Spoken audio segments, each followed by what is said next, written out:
കർത്താവെ, ഞങ്ങൾ വചനം പഠിക്കുവാനായിട്ട് കർത്താവിൻ്റെ സന്നിധിയിലായിരിക്കുന്നു. അതിനുവേണ്ടി ഹല്ലേലൂയ കടന്നു വന്നിരിക്കുന്ന എല്ലാവരെയും കർത്താവ് ധാരാളമായിട്ട് അനുഗ്രഹിക്കണമേ. വചനം പഠിച്ച് നിശ്ചയം പ്രാപിച്ച് കർത്താവിൻ്റെ വയൽപ്രദേശത്ത് കർത്താവിന് വേണ്ടി പ്രയോജനപ്പെടുവാൻ തക്കവണ്ണം സന്നിഹിതരായിരിക്കുന്ന ഓരോരുത്തരെയും അവിടുന്ന് സഹായിക്കണമേ. ഞങ്ങളെ പഠിപ്പിക്കുന്ന പാസ്റ്ററിനായി പ്രത്യേകം പ്രാർത്ഥിക്കുന്നു. കർത്താവ് ദേവദാസിനെ കർത്താവ് അനുഗ്രഹിക്കണം. ക്രൂശിൻ്റെ മറവിൽ നിന്നുകൊണ്ട് കർത്താവിൻ്റെ വചനം ഞങ്ങൾക്ക് പറഞ്ഞു തരുവാൻ തക്കവണ്ണം വലിയ വിശേഷതയേറിയ അത്ഭുത ആമേൻ ഹല്ലേലൂയ അഭിഷേകത്താൽ നിന്റെ ദാസനെ അവിടുന്ന് നിറയ്ക്കണമേ. അവിടുന്ന് ഞങ്ങൾക്ക് ഹല്ലേലൂയ വിളമ്പി തരുന്ന വചനം കർത്താവ് ഞങ്ങളുടെ ജീവിതത്തിൽ 30, 60, 100 മേനിയായി വിളയുവാൻ തക്കവണ്ണം എൻ്റെ കർത്താവിന് വേണ്ടി അടിയങ്ങൾ പ്രയോജനപ്പെട്ടവരായ വീണ്ടും വളരുവാൻ തക്കവണ്ണം കർത്താവിൻ്റെ വചനത്തിൽ വേരൂന്നി വളർന്ന അനേകർക്ക് ഹല്ലേലൂയ വെളിച്ചം പകരുന്നവരായി തീരുവാൻ തക്കവണ്ണം അടിയങ്ങളെ അവിടുന്ന് എടുത്ത് ഉപയോഗിക്കണമേ. പൂർണ്ണമായി കർത്താവിൻ്റെ കരങ്ങളിൽ അടിയങ്ങളെ സമർപ്പിക്കുന്നു. ഞങ്ങളുടെ പ്രാർത്ഥനയും യാചനയും കേട്ടതുകൊണ്ട് സ്തോത്രം, മാനവും മഹത്വം എല്ലാം എൻ്റെ കർത്താവിന് തരുന്നു, യേശുവിൻ്റെ നാമത്തിൽ തന്നെ. ആമേൻ. ആമേൻ. കർത്താവിന്റെ വിശുദ്ധന്മാർക്കും എൻ്റെ സ്നേഹം അറിയിക്കുകയാണ്. തുടങ്ങിക്കഴിഞ്ഞാൽ പിന്നെ നിങ്ങളുടെ മൈക്ക് മ്യൂട്ടാക്കി വെക്കണം. വീഡിയോ ഓണാക്കി വെക്കുവാൻ സാധിക്കുന്ന എല്ലാവരും ഓണാക്കി വെക്കുക. മൈക്ക് മ്യൂട്ടാക്കി വെക്കണം, മറ്റുള്ളവർക്ക് എക്കോ കേൾക്കും. പക്ഷെ കേൾക്കാൻ ഇച്ചിരി ബുദ്ധിമുട്ടുണ്ട്. ഇപ്പൊ കേൾക്കാവോ? ഞാൻ ഇച്ചിരൂടെ ഇപ്പൊ കേൾക്കാം. ഇനി ഞാൻ സംസാരിച്ച് തുടങ്ങി ഇച്ചിരി അങ്ങോട്ടാകുമ്പം സൗണ്ട് എൻ്റെ കൂടും. സ്റ്റാർട്ടിങ് അല്ലേ. അപ്പോൾ കഴിഞ്ഞ ക്ലാസ്സിൽ നമ്മൾ കൊരിന്ത്യർക്ക് എഴുതിയ 1-ാം ലേഖനം അതിൻ്റെ ഒരു ആമുഖം ഒക്കെ പറഞ്ഞു. അവിടെ 1-ാം അധ്യായം 8-ാം വാക്യം അവിടെ നമ്മൾ വായിക്കുന്ന അവൻ നിങ്ങളെ അവസാനത്തോളം ഉറപ്പിക്കും എന്ന് പൗലോസ് കൊരിന്ത്യ വിശ്വാസികളോട് പറയുന്നുണ്ട്. കൊരിന്ത്യ സഭയുടെ ഒരു പ്രത്യേകത, ആ ലേഖനത്തിന്റെ ആരംഭത്തിൽ തന്നെ പൗലോസ് പറയുന്നുണ്ട്, ഒരു കൃപാവരത്തിനും കുറവില്ലാത്തവരായി നമ്മുടെ കർത്താവായ യേശുക്രിസ്തുവിന്റെ പ്രത്യക്ഷത കാത്തിരിക്കുന്നു. കൊരിന്ത്യ സഭയുടെ പ്രത്യേകതയായിരുന്നു, ഒരു കൃപാവരത്തിനും കുറവില്ലാത്തവരായി കർത്താവായ യേശുക്രിസ്തുവിന്റെ പ്രത്യക്ഷത കാത്തിരിക്കുന്ന സഭയാണ്.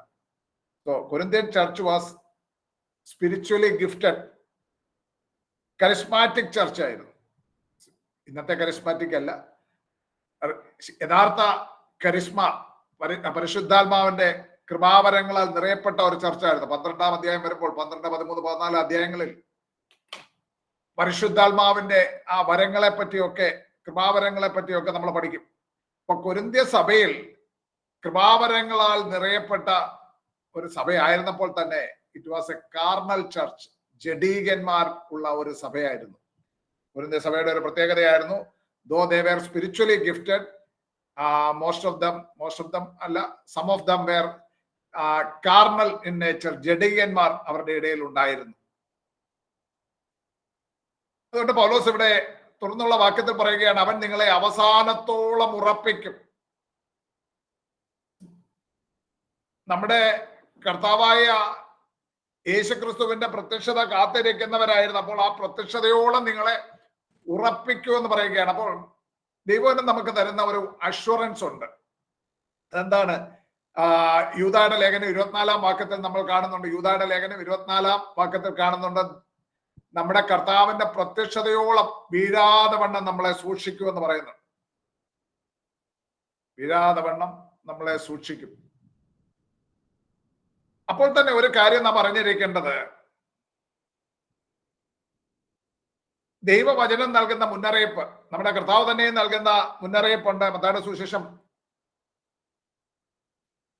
5 മുതൽ 7 വരെയുള്ള അധ്യായങ്ങളിൽ ഗിരിപ്രഭാഷണം പറയുമ്പോൾ അവിടെ കർത്താവ് പറയുന്നുണ്ട്, 5-ാം അധ്യായത്തിൽ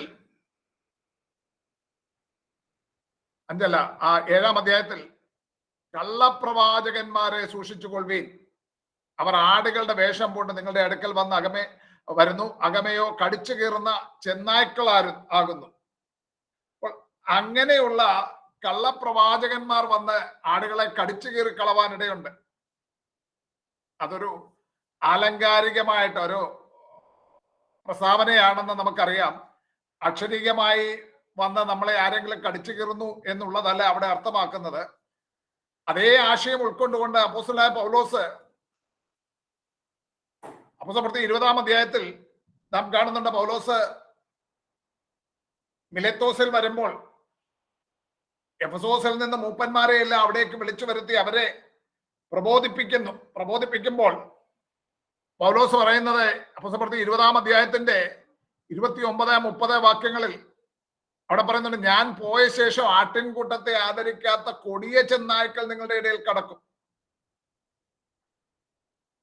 എന്ന് ഞാൻ അറിയുന്നു. ശിഷ്യന്മാരെ തങ്ങളുടെ പിന്നാലെ വലിച്ചു കളവാനായി വിപരീതോപദേശം പ്രസ്താവിക്കുന്ന പുരുഷന്മാർ നിങ്ങളുടെ ഇടയിൽ നിന്ന് എഴുന്നേൽക്കും.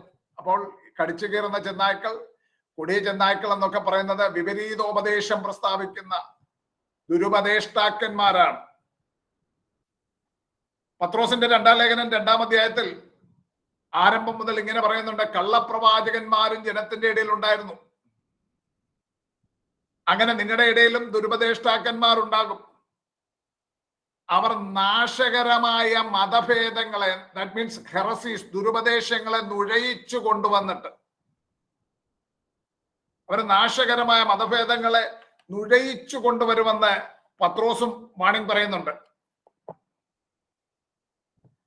ഞാൻ പഴയ സ്റ്റുഡൻസിന് അറിയാം, ഞാൻ മുൻപ് പറഞ്ഞിട്ടുള്ളതാണ്. റെയ്നാൾഡ് ഷവേഴ്സ് എന്ന് പറയുന്ന ലോകപ്രസിദ്ധനായ ഒരു തിയോളജിയൻ, അദ്ദേഹം മെൽബോൺ തിയോളജിക്കൽ സെമിനാരിയിലെ പ്രഗത്ഭനായ ഒരു വചനാധ്യാപകനായിരുന്നു. അദ്ദേഹത്തിന്റെ ഒരു അനുഭവം അദ്ദേഹം പറഞ്ഞത്, ഒരിക്കൽ അദ്ദേഹം ക്ലാസ്സിൽ പുതിയ സെമസ്റ്റർ വിദ്യാർത്ഥികൾക്ക് ഒരു അസൈൻമെന്റ് കൊടുത്തു. നിങ്ങൾ പുതിയ നിയമം മുഴുവൻ പഠിച്ചിട്ട് what is the most emphasised subject in the whole new testament എന്നുള്ളത് ഇൻഡിപെൻഡന്റ് സ്റ്റഡി നടത്തി ഓരോരുത്തരും പറയണം. അദ്ദേഹത്തിന് കിട്ടിയ റിപ്ലൈസ് പിന്നീട് അദ്ദേഹം പ്രസിദ്ധപ്പെടുത്തിയ എങ്ങനെയാണ്, ഏതാണ്ട് 90% ആൾക്കാരും പറഞ്ഞ മറുപടി ഇതാണ്: വാർണിംഗ് അഗൈൻസ്റ്റ് ഫോൾസ് ഡോക്ട്രൈൻസ്, ദുരുപദേശങ്ങൾക്ക് നേരെയുള്ള മുന്നറിയിപ്പുകൾ. ജീവനത്തിൽ നാം പരിശോധിച്ചാൽ അതാണ് അധികമായി കാണുന്നത്. മോർ ദാൻ ഗ്രേസ്, അതാണല്ലോ ഏറ്റവും പ്രധാനം, കൃപ. അതിനേക്കാൾ കൂടുതൽ തവണ ആവർത്തിച്ച് പറഞ്ഞിരിക്കുന്നത് ദുരുപദേശങ്ങൾക്ക് നേരെയുള്ള മുന്നറിയിപ്പുകളാണ്. അപ്പോൾ ഈ ദുരുപദേശങ്ങളാൽ നമ്മൾ വീണു പോകുവാൻ ഇടയുണ്ട്. ഇവിടെ കൊരിന്ത്യ സഭയ്ക്കും വന്നിരിക്കുന്ന അവിടെ തത്വജ്ഞാനവും മറ്റ് ദുരുപദേശങ്ങളൊക്കെ അവരുടെ ഇടയിൽ കടന്ന് അവർ വീണു പോകുവാൻ ഇടയുണ്ട്. ഞാൻ പറഞ്ഞല്ലോ, എല്ലാ കൃപാവരങ്ങളാലും നിറയപ്പെട്ട സഭയാണേലും അവരൊരു കാർണൽ ചർച്ച് ആയി മാറിയിരിക്കുന്നു. പൗലോസ് പ്രാർത്ഥിക്കുകയാണ്, പൗലോസ് പറയുകയാണ്, ദൈവം നിങ്ങളെ അവസാനത്തോളം ഉറപ്പിക്കും. യൂദായുടെ ലേഖനത്തിൽ പറയുന്നു, പ്രത്യക്ഷതയോളം, കർത്താവിന്റെ പ്രത്യക്ഷതയോളം ദൈവം നമ്മെ കാത്തുകൊള്ളും, കാത്തു സൂക്ഷിക്കും. എന്നാൽ ഒരു കാര്യം നമ്മൾ മനസ്സിലാക്കേണ്ടത്, ദൈവം നമ്മെ കാത്തു സൂക്ഷിക്കുക എന്ന് പറയുമ്പോൾ നമുക്ക് നമ്മുടേതായ ചില ഉത്തരവാദിത്തങ്ങളുണ്ട്.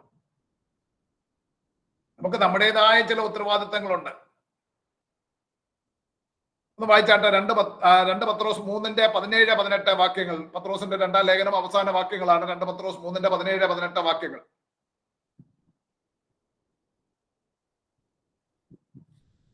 പെട്ടെന്ന് വായിച്ചാട്ടെ. എന്നാൽ പ്രിയമുള്ളവരെ, നിങ്ങൾ മുമ്പ് കൂട്ടി അറിഞ്ഞിരിക്കൊണ്ട് അധർമ്മികളുടെ വഞ്ചനയിൽ കുടുങ്ങി സ്വന്തം സ്ഥിരത വീണു പോകാതിരിക്കുവാൻ സൂക്ഷിച്ചുകൊള്ളുവിൻ. കൃപയിലും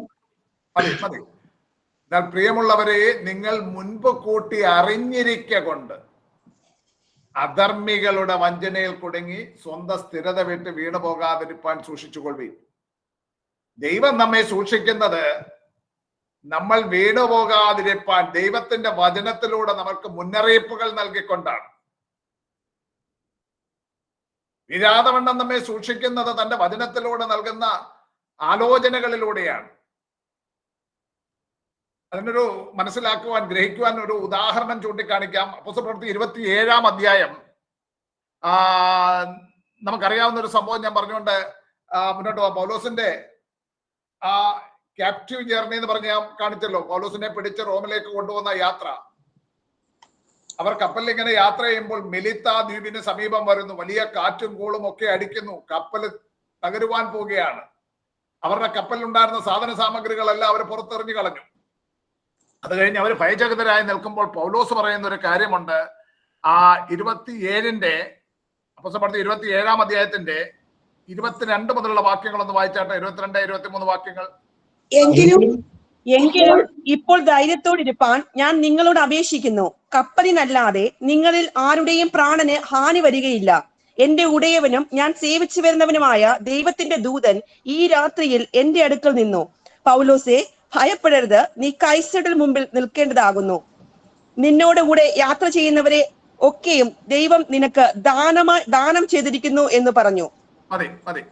നോക്കുക, അവിടെ വലിയ കാറ്റിലും കോളിലും പല ദിവസങ്ങളായിട്ട് സൂര്യനെ പോലും അവർ കണ്ടിട്ടില്ല. അവർ ഭയചകിതരായിരിക്കും. പൗലോസ് പറയുകയാണ്, നിങ്ങൾ ഭയപ്പെടരുത്, നിങ്ങൾ ധൈര്യത്തോടിരിപ്പീൻ. കപ്പലിനല്ലാതെ നിങ്ങളിൽ ആരുടെയും പ്രാണന് ഹാനി വരികയില്ല എന്ന് ആര് പറയുന്നെന്നാ പറയുന്നേ? എന്റെ ഉടയവനും ഞാൻ സേവിച്ചു നിൽക്കുന്നവനുമായ ദൈവത്തിന്റെ ദൂതൻ, അതായത് ദൈവം തന്റെ ദൂതനെ അയച്ച് എനിക്ക് ഉറപ്പ് തന്നിരിക്കുക. So don't be afraid. ദൈവം തന്റെ ദൂതനെ അറിയിച്ച് ഉറപ്പ് തന്നിരിക്കുകയാണ്. കപ്പല് തകരും, പക്ഷേ നമ്മിൽ ആരുടെയും ജീവന് ഹാനി വരികയില്ല.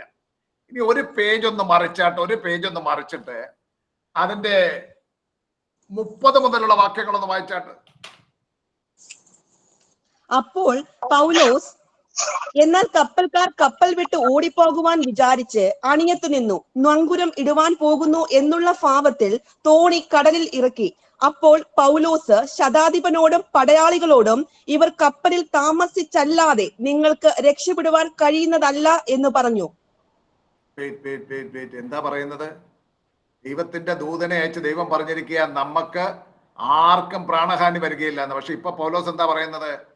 ഇവര് രക്ഷപ്പെട്ട് കഴിഞ്ഞാൽ, ഇവരിവിടുന്ന് സ്ഥലം വിട്ട് കഴിഞ്ഞാൽ, ഇവര് തോണി ഇറക്കിയിട്ട് മുങ്ങിക്കഴിഞ്ഞാല്, ഇവരിവിടുന്ന് അങ്ങ് പോയാൽ നമ്മുടെ കാര്യം പോക്ക.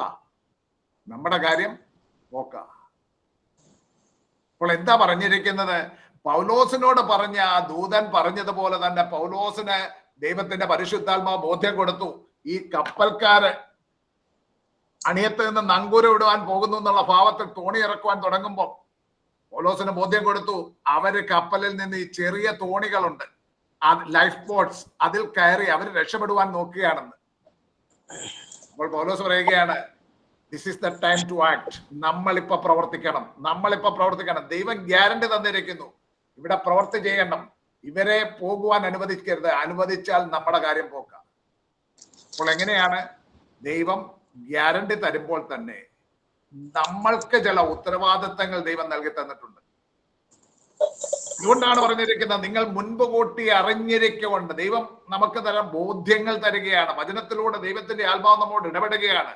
അവൻ നിങ്ങളെ അവസാനത്തോളം ഉറപ്പിക്കുമ്പോൾ ദൈവം ഉറപ്പിച്ചുകൊള്ളൂ എന്ന് പറഞ്ഞിട്ട് നമുക്ക് തോന്നിയ പോലെ ജീവിക്കാനൊക്കത്തില്ല.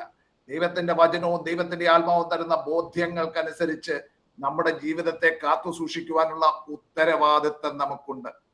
ഞാൻ പറഞ്ഞ ആശയം നിങ്ങൾക്ക് മനസ്സിലായി എന്ന് ഞാൻ കരുതുന്നു. മനസ്സിലായവർക്കായിട്ട് സ്തോത്രം ചെയ്യുന്നു. മാസ്റ്റർമാരുടെ ഭാഷയിൽ മനസ്സിലായവർക്കായിട്ട് സ്തോത്രം ചെയ്യുന്നു. ദൈവം നമ്മെ ഉറപ്പിക്കുമെന്ന് പറയുമ്പോൾ തന്നെ ദൈവത്തിന്റെ വചനത്തിലൂടെയും പരിശുദ്ധാത്മാവിലൂടെയും ദൈവം നമുക്ക് തരുന്ന ബോധ്യത്തിനനുസരിച്ച് പ്രവർത്തിക്കുവാനുള്ള ഉത്തരവാദിത്തം നമുക്കുണ്ട്. അതാണ് പറയുന്നത്, നിങ്ങൾ മുൻപ് കൂട്ടി അറിഞ്ഞിരിക്കിയാൽ അധർമ്മികളുടെ വഞ്ചനയിൽ കുടുങ്ങി സ്വന്തം സ്ഥിരത വിട്ട് വീണു പോകാതിരിപ്പാൻ സൂക്ഷിച്ചുകൊള്ളുവീൻ. കടിച്ചു കീറുന്ന ചെന്നായ്ക്കളുണ്ട്, കൊടിയ ചെന്നായ്ക്കളുണ്ട്, ദുരുപദേശങ്ങൾ നുഴയിച്ചു കൊണ്ടുവരുന്നവരുണ്ട്. തിരിച്ചറിയുവാൻ സാധിക്കണം. ദൈവജനത്തിനുള്ള ഉത്തരവാദിത്വമാണ്. ഓക്കെ, നമുക്ക് മുന്നോട്ട് പോയാൽ പറ്റത്തുള്ളല്ലോ. ഇന്ന് 9-ാം വാക്യം നമുക്ക് തുറന്നു വായിക്കാം. 9-ാം വാക്യം, കൊരിന്ത്യർ ലേഖനത്തിലേക്ക് മടങ്ങി വരാം. 9-ാം വാക്യം, തന്റെ പുത്രനും നമ്മുടെ കർത്താവായ യേശുക്രിസ്തുവിന്റെ കൂട്ടായ്മയിലേക്ക് നിങ്ങളെ വിളിച്ചിരിക്കുന്ന ദൈവം വിശ്വസ്തൻ. ഞാൻ പറഞ്ഞല്ലോ, എക്ലേഷ്യ അല്ലെങ്കിൽ ദൈവസഭ എന്ന് പറയുമ്പോൾ നമ്മൾ വിളിക്കപ്പെട്ട വിശുദ്ധന്മാരാണ്. പ്രത്യേകം കൂട്ടിവരുത്തിയിരിക്കുന്ന വിശുദ്ധന്മാരാണ് നമ്മൾ. അവരെ പറ്റി പറയുന്നത്, കർത്താവായ യേശുക്രിസ്തുവിന്റെ കൂട്ടായ്മയിലേക്കാണ് നിങ്ങളെ വിളിച്ചിരിക്കുന്നത്. ആ കൂട്ടായ്മ എന്ന് പറയുന്ന പദം ഫെലോഷിപ്പ്, അതിന് ഗ്രീക്ക് ഭാഷയിൽ കൊയിനോനിയ എന്നാണ് മൂലഭാഷയിൽ പറയുന്നത്. കൊയിനോനിയ, മൂലഭാഷയിൽ കൊയിനോനിയ എന്നാണ് ആ പദത്തിന് പറയുന്നത്. പുതിയ നിയമത്തിൽ ഏതാണ്ട് 19 തവണ കൊയിനോനിയ എന്ന പദം ഉപയോഗിച്ചിട്ടുണ്ട്. കൂട്ടായ്മ, കൂട്ടാളിത്തം, പങ്കുവെക്കുക എന്നീ അർത്ഥങ്ങളിലാണ് അത് ഉപയോഗിച്ചിരിക്കുന്നത്. നാം മനസ്സിലാക്കേണ്ട ഒരു കാര്യം, ദൈവം വിശുദ്ധ വിളിയാൽ വിളിച്ചു ചേർത്തിരിക്കുന്ന ദൈവത്തിന്റെ ജനം, ദൈവവുമായുള്ള കൂട്ടായ്മ ഉള്ളതുപോലെ തന്നെ സഹ വിശുദ്ധന്മാരുമായിട്ടൊരു കൂട്ടായ്മ ഉണ്ടാകണം, ഒരു സ്ട്രോങ് ബോണ്ട് ഉണ്ടായിരിക്കണം. വിളിച്ചിരിക്കുന്ന കൂട്ടായ്മയിലേക്ക്, യേശുക്രിസ്തുവിന്റെ കൂട്ടായ്മയിലേക്ക് നിങ്ങളെ വിളിച്ചിരിക്കുന്നത്, ഒരു പ്രത്യേക വിളിയാൽ യേശുക്രിസ്തുവിന്റെ കൂട്ടായ്മയിലേക്ക് വിളിച്ചിരിക്കുക. ക്രിസ്ത്യൻ ലൈഫ് എന്ന് പറയുന്ന ഒരു വെർട്ടിക്കൽ റിലേഷൻഷിപ്പും ഒരു ഹൊറിസോണ്ടൽ റിലേഷൻഷിപ്പും ഉള്ളതാണ് ക്രിസ്ത്യൻ ലൈഫ് എന്ന് പറയുന്നത്. വെർട്ടിക്കൽ റിലേഷൻഷിപ്പ് നാം എല്ലാവരും വിശ്വസിക്കുന്നു, ദൈവവുമായിട്ട് നമുക്ക് ഒരു ബന്ധം, അല്ലെങ്കിൽ ആഴമായ ദൈവത്തെ സ്നേഹിക്കുകയും ദൈവം നമ്മെ സ്നേഹിക്കുകയും ചെയ്യുന്നു. ആ ഒരു ബന്ധത്തെ നമ്മൾ അംഗീകരിച്ചു കൊടുക്കും. അപ്പോൾ തന്നെ ഒരു ഹൊറിസോണ്ടൽ റിലേഷൻഷിപ്പ് ഉണ്ടായിരിക്കണം, ഒരു ലവ് ഉണ്ടായിരിക്കണം, അഗപ്പെ. ആ ഹൊറിസോണ്ടൽ റിലേഷൻഷിപ്പും കൂടെ ആകുമ്പോഴേ ആ ക്രിസ്ത്യൻ ഫെലോഷിപ്പ് അല്ലെങ്കിൽ കൊയിനോനിയ ഫുൾ ആകത്തുള്ളൂ, ഇത് കംപ്ലീറ്റ് ആകത്തുള്ളൂ. പലർക്കും ഈ ഹൊറിസോണ്ടൽ തലത്തിൽ പലയിടത്തും അപാകതകൾ സംഭവിക്കുന്നു. അതുണ്ടാകരുത്. യോഹന്നാന്റെ 1-ാം ലേഖനം 4-ാം അധ്യായത്തിന്റെ 20-ാം വാക്യത്തിൽ ഇങ്ങനെ പറയുന്നുണ്ടോ, ഞാൻ ദൈവത്തെ സ്നേഹിക്കുന്നു എന്ന് പറയുകയും തന്റെ സഹോദരനെ പകയ്ക്കുകയും ചെയ്യുന്നവൻ കള്ളനാകുന്നു. താൻ കണ്ടിട്ടുള്ള സഹോദരനെ സ്നേഹിക്കാതെ കണ്ടിട്ടില്ലാത്ത ദൈവത്തെ സ്നേഹിപ്പാൻ കഴിയുന്നതല്ല. അപ്പോൾ ആ കൂട്ടായ്മയുടെ ഭാഗം നാം ആയിരിക്കുമ്പോൾ, ആ കൂട്ടായ്മയിലായിരിക്കുന്നുവെങ്കിൽ ആ വെർട്ടിക്കൽ ആൻഡ് ഹൊറിസോണ്ടൽ റിലേഷൻഷിപ്പ് അത് രണ്ടും ഒരുപോലെ ഉണ്ടായിരിക്കണം. അതാണ് ദൈവം നമ്മെ കുറിച്ച് ആഗ്രഹിക്കുന്നത്. ആകട്ടെ, മുന്നോട്ട് പോകാം. നമ്മൾ 10-ാം വാക്യത്തിലേക്ക് വരുമ്പോൾ അവിടെ കാണുന്ന, സഹോദരന്മാരെ നിങ്ങൾ എല്ലാവരും ഒന്ന് തന്നെ സംസാരിക്കുകയും നിങ്ങളുടെ ഇടയിൽ ഭിന്നത ഭവിക്കാതെ ഏക മനസ്സിലും ഏകാഭിപ്രായത്തിൽ യോജിച്ചിരിക്കുകയും വേണം എന്ന് ഞാൻ നിങ്ങളെ നമ്മുടെ കർത്താവായ യേശുക്രിസ്തുവിന്റെ നാമം ചൊല്ലി പ്രബോധിപ്പിക്കുന്നു. സഹോദരന്മാരെ, നിങ്ങളുടെ ഇടയിൽ പിണക്കമുണ്ടെന്ന് ക്ലോവയുടെ ആളുകളാൽ എനിക്ക് അറിവ് കിട്ടിയിരിക്കുന്നു. നമ്മൾ ഇതിന്റെ വിഷയവിഭജനം കണ്ടപ്പോൾ തന്നെ കണ്ടതാണ്. ക്ലോവയുടെ ആളുകൾ അറിയിച്ച ചില പ്രശ്നങ്ങൾ 1-ാം അധ്യായം 10 മുതൽ 6-20 വരെയുള്ള വാക്യങ്ങളിൽ, 1-10 മുതൽ 6-20 വരെയുള്ള വചനഭാഗത്തിൽ ക്ലോവയുടെ ആളുകൾ, ഹൗസ് ഓഫ് ക്ലോവ, അവിടെ നിന്ന് ചിലര്, പൗലോസ് ഇപ്പൊ എവിടെയാണ്? കൊരിന്ത്യ ലേഖനം 1-ാമത്തെ ലേഖനം എഴുതുന്നത് എവിടെ നിന്നാണ്? ഞാൻ ആമുഖമായി പറഞ്ഞതാണ്. പൗലോസ് എവിടെ നിന്നാണ് ലേഖനം എഴുതുന്നത്? എഫസോസിൽ നിന്നും പൗലോസ് ലേഖനം എഴുതുക. അപ്പൊ എഫസോസിലേക്ക് കപ്പൽ കയറി വന്നിരിക്കുക കൊരിന്തിൽ നിന്നും ചിലർ. അവരുടെ സഭയിൽ ഉണ്ടായിരുന്ന ചില പ്രശ്നങ്ങൾ പൗലോസിനെ അറിയിക്കുകയാണ്, അപ്പോസ്തലനെ അറിയിക്കുകയാണ്. അപ്പോൾ ആ വിവിധങ്ങളായ പ്രശ്നങ്ങൾ കൊണ്ടുവരുമ്പോൾ അതിൽ ഏറ്റവും പരമപ്രധാനമായി താൻ കാണുന്നത് ഏതാണ്? സഭയിലെ ഭിന്നപക്ഷങ്ങൾ. 1-10 മുതൽ 4-21 വരെയുള്ള വാക്യങ്ങളിൽ അദ്ദേഹം, പൗലോസ് അഡ്രസ് ചെയ്യുന്ന പ്രധാന വിഷയം, സഭയിൽ ഭിന്നപക്ഷങ്ങൾ ഉണ്ടാകരുത്. ഞാനിപ്പോൾ അതുകൊണ്ടാണ് ആ കൂട്ടായ്മയുടെ കാര്യം പറഞ്ഞത്. ഫെലോഷിപ്പ്, ആ പൗലോസിന്റെ ലേഖനത്തിന്റെ ആ ഓരോന്നിന്റെ ആ ഡെവലപ്മെന്റ് കാണുമ്പോൾ നമുക്ക് ഒന്നിനോട് ബന്ധിച്ചാണ് ഡെവലപ്പായി പോകുന്നത്. നമ്മൾ ആ ശ്രദ്ധയോടെ വായിച്ചാൽ മനസ്സിലാവും. അപ്പോൾ ഈ കൂട്ടായ്മ പറഞ്ഞിട്ട് അടുത്ത പറയുകയാണ്, നിങ്ങളെ വിളിച്ചിരിക്കുന്ന കൂട്ടായ്മയിലേക്കാ, പക്ഷെ ഇപ്പോൾ നിങ്ങളുടെ ഇടയിൽ ഭിന്നപക്ഷങ്ങളുണ്ടെന്ന് ഞാൻ അറിയുന്നു. നിങ്ങൾ എല്ലാവരും ഒന്ന് തന്നെ സംസാരിക്കുകയും നിങ്ങളുടെ ഇടയിൽ ഭിന്നത ഭവിക്കാതെ ഏക മനസ്സിൽ ഏകാഭിപ്രായത്തിൽ യോജിച്ചിരിക്കുകയും വേണമെന്ന് ഞാൻ നിങ്ങളെ നമ്മുടെ കർത്താവായ യേശുക്രിസ്തുവിന്റെ നാമം ചൊല്ലി പ്രബോധിപ്പിക്കുന്നു.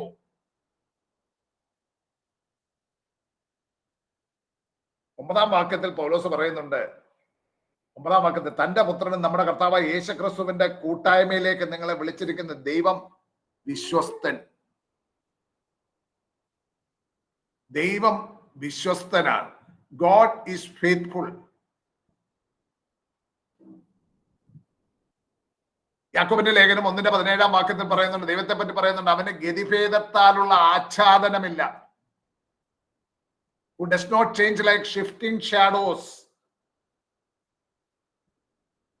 ഈ ഷാഡോസ് ഇങ്ങനെ മാറിപ്പോകുന്ന, നിഴലുകൾ മാറിപ്പോകുന്നത് പോലെ മനുഷ്യരുടെ സ്വഭാവമൊക്കെ മാറിപ്പോകും. മനുഷ്യരെ പലപ്പോഴും അവിശ്വസ്തരായിരിക്കും. അതുകൊണ്ടാ പറയുന്നത്, നാം അവിശ്വസ്തരായാലും അവൻ വിശ്വസ്തനായി വസിക്കുന്നു. അതിന്റെ ഏറ്റവും നല്ല ഒരു ഉദാഹരണം പറഞ്ഞാൽ, നമ്മൾ ഉൽപ്പത്തി പുസ്തകം 15-ാം അധ്യായം വായിക്കുമ്പോൾ, ഉൽപ്പത്തി പുസ്തകം 15-ാം അധ്യായത്തിലേക്ക് ദൈവാത്മാവിനെ പ്രേരിപ്പിക്കുന്നതുകൊണ്ട് ഞാൻ അവിടേക്ക് പോവുകയാണ്. ഉൽപ്പത്തി പുസ്തകം 15-ാം അധ്യായത്തിലേക്ക് വരുമ്പോൾ അവിടെ നമ്മൾ ഒരു അബ്രഹാമുമായിട്ട് ദൈവം ഒരു കവനന്റ് ഉണ്ടാക്കുന്ന ആ സന്ദർഭം നമുക്ക് കാണുവാൻ സാധിക്കും.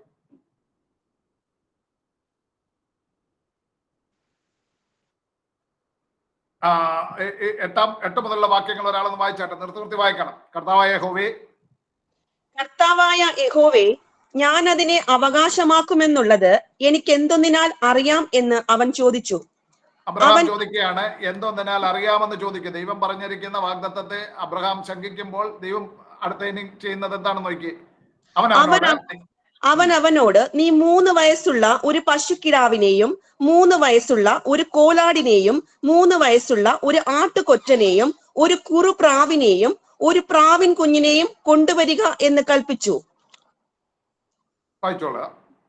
ഇവയൊക്കെയും അവൻ കൊണ്ടുവന്ന് ഒത്ത നടുവേ പിളർന്ന് ഭാഗങ്ങളെ നേർക്ക് നേരെ വെച്ചു. പക്ഷികളെയോ അവൻ പിളർന്നില്ല. ഉടലുകളിന്മേൽ റാഞ്ചൽ പക്ഷികൾ ഇറങ്ങി വന്നപ്പോൾ അബ്രാം അവയെ ആട്ടിക്കളഞ്ഞു. സൂര്യൻ അസ്തമിക്കുമ്പോൾ അബ്രാമിന് ഒരു ഗാഢ നിദ്ര വന്നു. ഭീതിയും അന്ധതമസ്സും അവന്റെ മേൽ വീണു. അപ്പോൾ അവൻ അബ്രാമിനോട്, നിന്റെ സന്തതി സ്വന്തമല്ലാത്ത ദേശത്ത് 400 സംവത്സരം പ്രവാസികളായിരുന്ന ആ ദേശക്കാരെ സേവിക്കും. അവർ അവരെ പീഡിപ്പിക്കുമെന്ന് നീ അറിഞ്ഞുകൊള്ളുക. ഇനി 17-ാം വാക്യം ഷിഫ്റ്റ് ചെയ്തോ. 17-ാം വാക്യത്തിലേക്ക് വന്നേ. സൂര്യൻ അസ്തമിച്ച് ഇരുട്ടായ ശേഷം ഇതാ പുകയുന്ന ഒരു തീച്ചൂള ആ ഭാഗങ്ങളുടെ നടുവേ ജ്വലിക്കുന്ന ഒരു പന്തം കടന്നുപോയി. അന്ന് യഹോവ അബ്രാമിനോട് ഒരു നിയമം ചെയ്തു. നിന്റെ സന്തതിക്ക് ഞാൻ മിസ്രയീം നദി തുടങ്ങി ഫ്രാത്ത് നദിയായ മഹാനദി വരെയുള്ള ഈ ദേശത്തെ ദൈവം ഒരു നിയമം ചെയ്തു. അവിടെ ഒരു കവനന്റ് ആണ് കേട്ടോ, ഉടമ്പടി ചെയ്തു, കവനന്റ് ഉണ്ടാക്കി എന്നാണ് പറയുന്നത്. ഇവിടെ നടന്നിരിക്കുന്ന സംഭവം എന്ന് പറഞ്ഞാൽ ഏൻഷ്യൻ വേൾഡിലെ ഒരു കവനന്റ് എന്ന് പറയുന്നത്, അതിനെ പറയുന്ന കട്ടിംഗ് ദ കവനന്റ് എന്നാണ് പറയുന്നത്. കവനന്റ് ഉണ്ടാക്കുമ്പോൾ അതിനെ കട്ടിംഗ് ദ കവനന്റ് എന്ന് പറയും. മൃഗങ്ങളെ ഇങ്ങനെ പിളർന്ന് മാറ്റി വെച്ചിട്ട്, അപ്പം മൃഗങ്ങളുടെ നടുവിൽ കൂടെ, അപ്പം കവനന്റ് ഉണ്ടാക്കി കഴിയുമ്പോൾ കവനന്റിനകത്ത് 2 കാര്യങ്ങൾ ഏറ്റവും പ്രധാനമായിട്ടുണ്ട്. 2 വ്യക്തികളുണ്ട്, അല്ലെങ്കിൽ ഒരു പ്രഭുവും ഒരു അടിമയും തമ്മിൽ ഒരു ഉടമ്പടി ചെയ്യുകയാണെങ്കിൽ ആ ഉടമ്പടിയിൽ ചില വ്യവസ്ഥകൾ പറയും. ആ വ്യവസ്ഥകൾ അനുസരിക്കുന്നതിന്റെ അനുഗ്രഹങ്ങൾ പറയും. വ്യവസ്ഥകൾ ലംഘിച്ചാലുള്ള ശിക്ഷകൾ പറയും. ഇത് ഇത്രയും പ്രധാനമായിട്ടുള്ളതാണ്. അപ്പൊ ഈ ഉടമ്പടി ചെയ്യുവാനായിട്ട് ആദ്യം ഈ മൃഗങ്ങളെ പിളർന്നു വെക്കും. എന്നിട്ട് സാധാരണഗതിയിൽ ഈ അടിമ ഈ ഉടമ്പടി ഇതിന്റെ നടുവിൽ കൂടെ നടന്നുകൊണ്ട് പറയണം, ഞാൻ ഈ കൽപ്പന അല്ലെങ്കിൽ ഉടമ്പടി ലംഘിച്ചാൽ എന്നെ ഇതുപോലെ പിളർന്നു കളയാം, ഞാൻ ഈ കൽപ്പന അനുസരിച്ചു കൊള്ളാമെന്ന് ആ യജമാനന്റെ മുന്നിൽ ഇങ്ങനെ അടിമ പറഞ്ഞുകൊണ്ട് ഇതിന്റെ നടുവിൽ കൂടെ കടന്നു പോകണം. ഇതാണ് ഉടമ്പടിയുടെ രീതി. ഏൻഷ്യൻ വേൾഡിലെ ആ ഉടമ്പടി ചെയ്യുന്ന, പ്രത്യേകിച്ച് ഹിത്യർ തുടങ്ങിയ ജാതികളുടെ ഇടയിലൊക്കെ ഉണ്ടായിരുന്ന ഒരു രീതിയായിരുന്നത്. അപ്പോൾ ഇവിടെ നോക്കണം, ഉടമ്പടിയിൽ നടുവിൽ കൂടെ കടന്നു പോകേണ്ട വ്യക്തി അബ്രഹാമാണ്. പക്ഷേ അബ്രഹാമിന് അത് നടക്കില്ല. അബ്രഹാം അത് പറഞ്ഞാൽ അബ്രഹാമിനെ കീറിക്കളയേണ്ടി വരുമെന്നുള്ളത് ദൈവത്തിന് അറിയാവുന്നത് കൊണ്ട് അബ്രഹാമിന് ദൈവം ഒരു ഗാഠനിദ്ര കൊടുത്തു. എന്നിട്ട് കടന്നു പോകുന്നത് ആരാ? കടന്നു പോകുന്നത് ആരാണ്? ഒരു തീപ്പന്തം കടന്നു പോകുന്നത് പ്രതിദാനം ചെയ്യുന്നത് ദൈവത്തെയാണ്. ദൈവം ഉടമ്പടി ലംഘിക്കുന്നവനെ കീറിക്കളയാം. പക്ഷെ ഇവിടെ അബ്രഹാം നടന്നു പോയാൽ അബ്രഹാമിനെ കീറിക്കളയണം. പക്ഷെ അബ്രഹാമിനെ കീറുവാൻ ദൈവത്തിന് മനസ്സില്ലാഞ്ഞത് കൊണ്ട്, അല്ലെങ്കിൽ അബ്രഹാമിന്റെ സന്തതിയെ കീറിക്കളവാൻ മനസ്സില്ലാഞ്ഞത് കൊണ്ട് ദൈവം അതിന്റെ നടുവെ കടന്നു പോയിക്കൊണ്ട് പറഞ്ഞു, നീ ഉടമ്പടി ലംഘിച്ചാൽ എന്റെ പുത്രനെ കീറിക്കളയാം. അതാണ് അവിടെ നടന്നിരിക്കുന്നത്. ഉടമ്പടി നീ ലംഘിച്ചാൽ എന്റെ പുത്രനെ കീറിക്കളയാം. അതാണ് കൽവറി ക്രൂശിൽ നടന്നത്.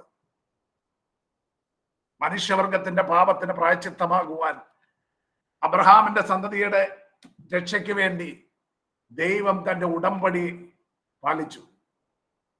അബ്രഹാം ലംഘനം നടത്തി, അല്ലെങ്കിൽ അബ്രഹാമിന്റെ സന്തതി എന്ന് പറയുന്നവരുടെ ലംഘനത്തിന് പരിഹാരമാകുവാൻ കാൽവറി ക്രൂശിൽ ദൈവപുത്രൻ കീറപ്പെടുവാൻ ഏൽപ്പിച്ചു കൊടുത്തു.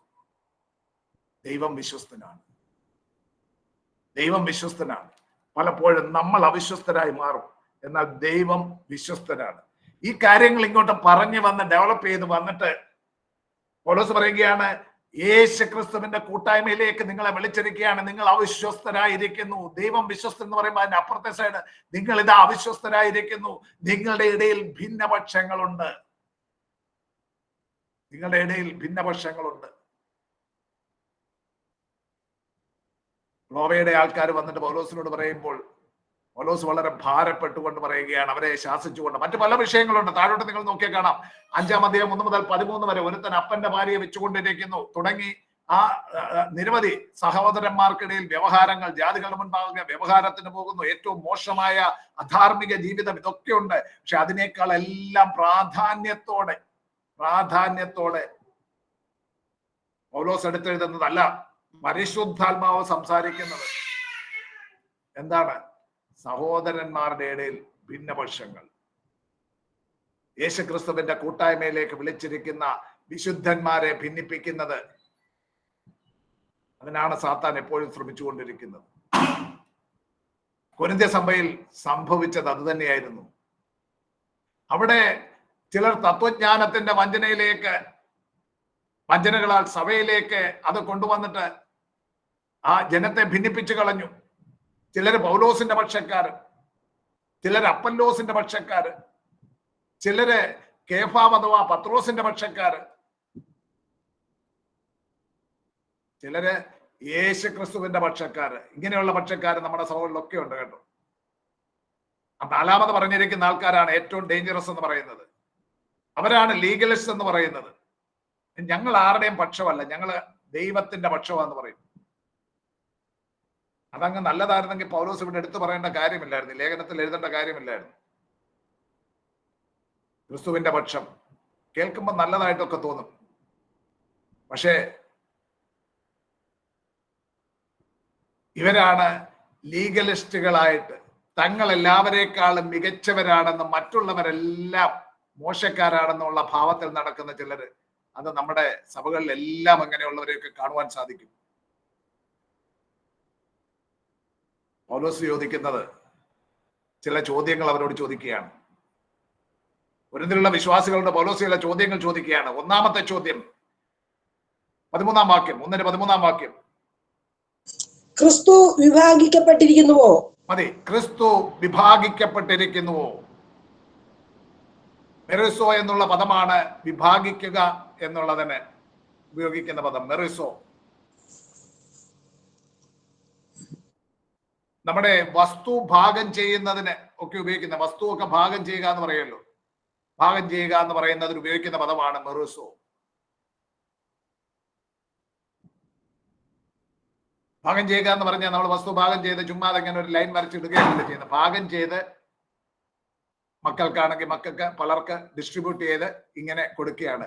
മെറിസോ എന്നുള്ള ആ പദത്തിന്റെ അതൊരു ക്രിയാപദമാണ്. വിഭാഗിക്കപ്പെടുക എന്ന് പറയാൻ ഉപയോഗിക്കുന്ന മെറിസോ എന്നുള്ള ആ പദം ഒരു ക്രിയാപദമാണ്.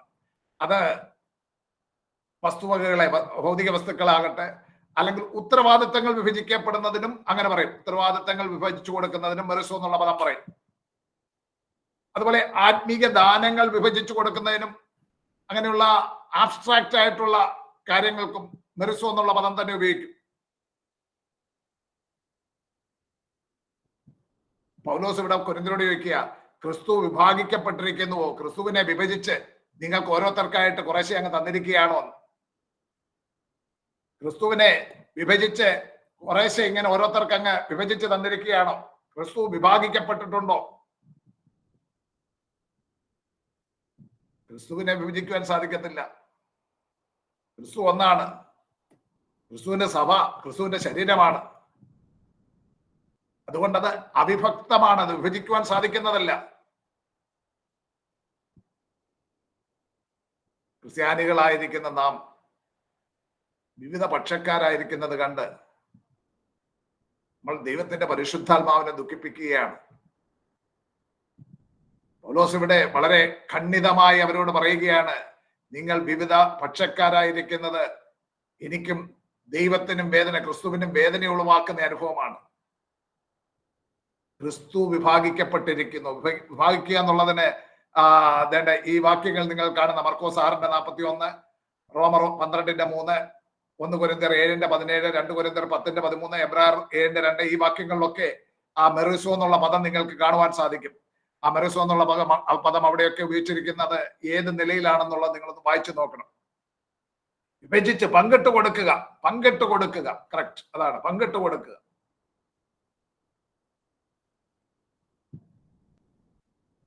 ക്രിസ്തുവിനെ അങ്ങനെ പങ്കിട്ട് കുറേശ്ശെ കുറേശ്ശെ ആർക്കും കൊടുക്കാൻ പറ്റില്ലല്ലോ. പൗലോസ് ചോദിക്കുക, ക്രിസ്തു വിഭജിക്കപ്പെട്ടിട്ടില്ല എങ്കിൽ നിങ്ങൾ ഭിന്നപക്ഷങ്ങളായിരിക്കുന്നത് ശരിയല്ല എന്ന് പഠിപ്പിക്കുകയാണ്. രണ്ടാമത് അദ്ദേഹം ചോദിക്കുന്നു, പൗലോസ് നിങ്ങൾക്ക് വേണ്ടി ക്രൂശിക്കപ്പെട്ടുവോ? രണ്ടാമത്തെ ചോദ്യം, പൗലോസ് നിങ്ങൾക്ക് വേണ്ടി ക്രൂശിക്കപ്പെട്ടുവോ? ആ രണ്ടാമത്തെ ചോദ്യത്തിൽ അദ്ദേഹത്തിന് വേണമെങ്കിൽ അപ്പല്ലോസ് എന്നോ കേഫാവെന്നോ പറയാതെ പറയാമായിരുന്നു. കാരണം ഒരു പക്ഷം പൗലോസിന്റെ പക്ഷക്കാരാണ്. അപ്പൊ അദ്ദേഹം സന്തോഷിക്കേണ്ട, കുറച്ചു പേരെല്ലാം ഉണ്ടല്ലോ, ഞാൻ പോയി കിടന്ന് 18 മാസം ചോര നീരാക്കി അധ്വാനിച്ച് ഇവരോടൊക്കെ പ്രസംഗിച്ച് ഇവനെയൊക്കെ രക്ഷയിലേക്ക് കൊണ്ടുവന്നതാ. അത് കഴിഞ്ഞ് ഞാൻ എല്ലാം ശരിയാക്കി കഴിഞ്ഞപ്പോ പിന്നൊരുത്തൻ വന്ന് വലിയ പണ്ഡിതൻ അപ്പല്ലോസ്. ഇപ്പൊ കുറെ പേര് അപ്പല്ലോസിന്റെ കൂടെ കൂടിയിരിക്കുക. പിന്നൊരുത്തൻ കേഫാവ്. എനിക്കറിയാം കേഫാവ് ആരാണെന്നുള്ളത്. ഇങ്ങനല്ല പൗലോസ് പറയുന്നത്. തന്റെ പക്ഷം നിൽക്കുന്നവരെ പൗലോസ് ശാസിച്ചുകൊണ്ട് പറയുകയാണ്, പൗലോസ് നിങ്ങൾക്ക് വേണ്ടി ക്രൂശിക്കപ്പെട്ടിരിക്കുന്നു.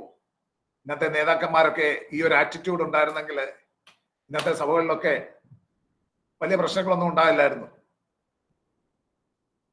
നിങ്ങൾ എന്നെ അല്ല, മനുഷ്യരാരെയുമല്ല ആരാധിക്കേണ്ടത്, ദൈവത്തെയാണ് ആരാധിക്കേണ്ടത്. ഏതെങ്കിലും മനുഷ്യരെ ദൈവത്തിന് പകരം ആരാധിക്കരുതെന്ന് പൗലോസ് പഠിപ്പിക്കുകയാണ്.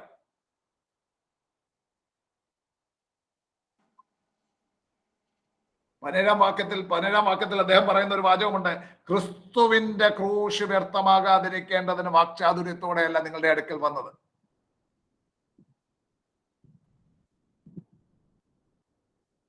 കൊരിന്ത്യർ രക്ഷ പ്രാപിക്കുവാൻ അവർക്ക് വേണ്ടി പ്രായശ്ചിത്തയാഗമായത് അവരുടെ ഇടയിൽ സുവിശേഷവുമായി കടന്നു വന്ന താനോ തന്റെ സഹശുശ്രൂഷക്കാരായിരുന്ന അപ്പല്ലോസോ കേഫാവോ ബർന്നബാസോ, പൗലോസിന്റെ കൂടെ ബർന്നബാസ് വന്നിട്ടില്ലെങ്കിലും ബർന്നബാസ് കൊരിന്ത്യർക്ക് പരിചിതനായ ഒരു വ്യക്തിയായിരുന്നെന്ന് പിന്നീടുള്ള പൗലോസിന്റെ ലേഖനത്തിൽ കാണുന്നുണ്ട്. അപ്പോൾ അദ്ദേഹവും അവിടെ വന്നിരിക്കാം. അപ്പം പൗലോസ് എന്ന ഞാനോ കേഫാവോ അപ്പല്ലോസോ ബർന്നബാസോ ഞങ്ങൾ ആരുവേ അല്ല. നിങ്ങളുടെ രക്ഷയ്ക്ക് വേണ്ടി, നിങ്ങൾ രക്ഷ പ്രാപിക്കുവാൻ കാരണമാകേണ്ടതിന് പ്രായശ്ചിത്തയാഗമായത് ദൈവപുത്രനായി യേശു ക്രിസ്തുവായിരുന്നു. അതുകൊണ്ട് ക്രിസ്തുവിനെ അല്ലാതെ മറ്റേതെങ്കിലും മനുഷ്യനെ ദൈവമായി കണക്കാക്കുകയോ അവരെ ആരാധിക്കുകയോ അവരുടെ പേരിൽ ക്രിസ്തുവിന്റെ ശരീരമാകുന്ന സഭയെ വിഭജിക്കുകയോ ചെയ്യുന്നത് ശരിയല്ല എന്ന് അദ്ദേഹം വ്യക്തമായി പറയുകയാണ്.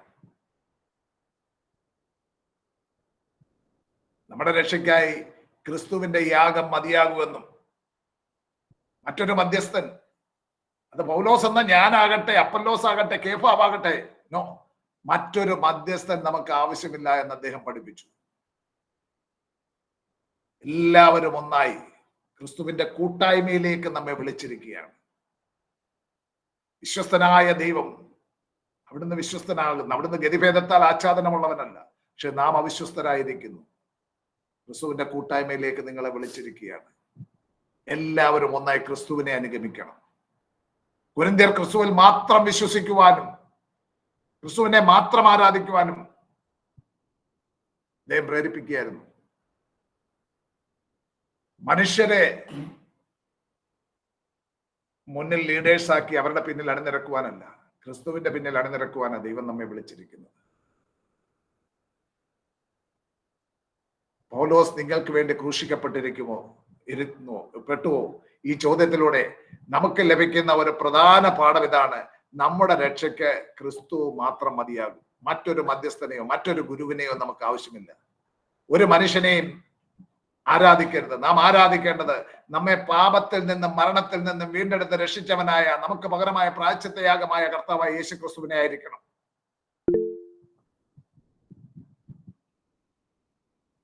ഭിന്നതയ്ക്കുള്ള പ്രതിവിധിയായിട്ട് പൗലോസ് നിർദ്ദേശിക്കുന്ന ചില കാര്യങ്ങളുണ്ട് അവിടെ. എന്താണ്? ഭിന്നത ഭവിക്കാതെ ഏക മനസ്സിലും ഏക അഭിപ്രായത്തിലും യോജിച്ചിരിക്കുകയും വേണം. അതെങ്ങനെ മനുഷ്യർക്ക് ഏക മനസ്സ്, ഏക അഭിപ്രായം ഉണ്ടായിരിക്കുവാൻ സാധിക്കുന്നത്? ഒരു ഭാര്യയ്ക്കും ഭർത്താവിനും പോലും ഏക മനസ്സും ഏക അഭിപ്രായം ഉണ്ടാകുക എന്ന് പറയുന്നത് ഇച്ചിരി ബുദ്ധിമുട്ടുള്ള കാര്യമാണ്. എന്റെ ഭാര്യ വലത്തുവശത്ത് ഇരുത്തിക്കൊണ്ടാണ് ഞാനീ പറയുന്നത്. മനുഷ്യർക്ക് വ്യത്യസ്തമായ ചിന്തകളുണ്ട്. അതുകൊണ്ട് ഏക മനസ്സിലും ഏക അഭിപ്രായത്തിലും യോജിച്ചിരിക്കുക എന്ന് പറയുമ്പോൾ അതിന് സാധ്യമാകണമെങ്കിൽ മറ്റൊരുവന്റെ മനസ്സുള്ളവരായി മാറണം. ആരുടെ മനസ്സാ? 2-ാം അധ്യായത്തിന്റെ 16-ാം വാക്യം ഒന്ന് വായിച്ച്. 2-ാം അധ്യായം 16-ാം വാക്യം. കർത്താവിന്റെ മനസ്സറിഞ്ഞ് ആർ? നാമോ ക്രിസ്തുവിന്റെ മനസ്സുള്ളവർ ആകുന്നു. ക്രിസ്തുവിന്റെ മനസ്സുള്ളവരായി നാം മാറുമ്പം എയുടെയും ബിയുടെയും സിയുടെയും, നമ്മളിപ്പോ ക്ലാസ്സില് എത്ര പേരുണ്ട്?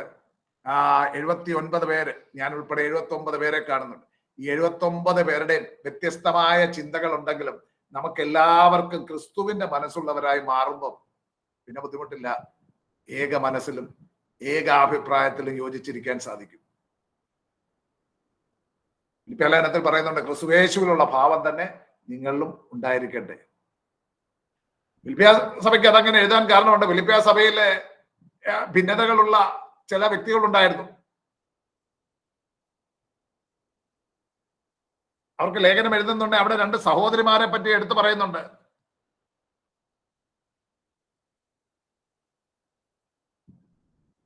ആ 4-ാം അധ്യായം 2-ാം വാക്യം. കർത്താവിൽ ഏകചിന്തയോടെ ഇരുപ്പാൻ ഞാൻ യുവോദ്യയെയും സുന്ദുകയെയും പ്രബോധിപ്പിക്കുന്നു. ഏകചിന്തയില്ലാഞ്ഞത് കൊണ്ടാണ് അവരോട് ഏകചിന്തയിൽ ഇരുപ്പാൻ പറയുന്നത്. ഫിലിപ്പിയർക്ക് ലേഖനം എഴുതുമ്പോൾ 2-ാം അധ്യായത്തിന്റെ 2 മുതലുള്ള വാക്യങ്ങൾ പറയുന്നുണ്ട്, നിങ്ങൾ ഏക മനസ്സുള്ളവരായി, ഏക സ്നേഹം പൂണ്ട്, ഐകമത്യപ്പെട്ട് ഏകഭാവമുള്ളവരായി ഇങ്ങനെ എന്റെ സന്തോഷം പൂർണ്ണമാക്കുവിൻ. വായിച്ചേട്ടാ ഭാഗം 2 മുതൽ 5 വരെയുള്ള വാക്യങ്ങൾ. 2 മുതൽ 5 വരെയുള്ള വാക്യങ്ങൾ. നിങ്ങൾ ഏക മനസ്സുള്ളവരായി, ഏക സ്നേഹം പൂണ്ട്, ഐക്യമത്യപ്പെട്ട് ഏകഭാവമുള്ളവരായി ഇങ്ങനെ എന്റെ സന്തോഷം പൂർണ്ണമാക്കുവിൻ. ഷാഠ്യത്താലോ ദുരഭിമാനത്താലോ ഒന്നും ചെയ്യാതെ താഴ്മയോടെ ഓരോരുത്തൻ മറ്റുള്ളവനെ തന്നേക്കാൾ ശ്രേഷ്ഠനെന്ന് എണ്ണിക്കൊള്ളുവീൻ. ഓരോരുത്തൻ സ്വന്തം ഗുണമല്ല മറ്റുള്ളവന്റെ ഗുണവും കൂടെ നോക്കണം. ക്രിസ്തുവേശുവിലുള്ള ഭാവം തന്നെ നിങ്ങളിലും ഉണ്ടായിരിക്കട്ടെ. ക്രിസ്തുവേശുവിലുള്ള ഭാവം തന്നെ നിങ്ങളിലും ഉണ്ടായിരിക്കട്ടെ. ക്രിസ്തുവേശുവിലുള്ള ഭാവം കാണണമെങ്കിൽ ഫിലിപ്പിയ ലേഖനത്തിൽ തന്നെ പറയുന്നുണ്ട്. താഴെയുള്ള വാക്യങ്ങൾ വായിക്കുമ്പോൾ കാണാം, അവൻ ദൈവരൂപത്തിലിരിക്കെ ദൈവത്തോടുള്ള സമത്വം മുറുകെ പിടിച്ചു കൊള്ളണമെന്ന് വിചാരിക്കാൻ ദാസരൂപം എടുത്ത വേഷത്തിൽ മനുഷ്യനായി തന്നെ താൻ താഴ്ത്തി ക്രൂശിലെ മരണത്തോളം തന്നെ താൻ താഴ്ത്തി ആ കാര്യങ്ങളൊക്കെ പറയുന്നുണ്ട്. അത് വേണ്ട, യോഹന്നാന്റെ സുവിശേഷം 13-ാം അധ്യായത്തിലേക്ക് പോയാൽ മതി. യോഹന്നാന്റെ സുവിശേഷം 13-ാം അധ്യായത്തിലേക്ക് ഒന്ന് പോകാം. അവിടെ നാം കാണുന്ന കാഴ്ച എന്താണ്? അവിടെ കർത്താവ് അത്താഴത്തിന് ഇരിക്കുമ്പോൾ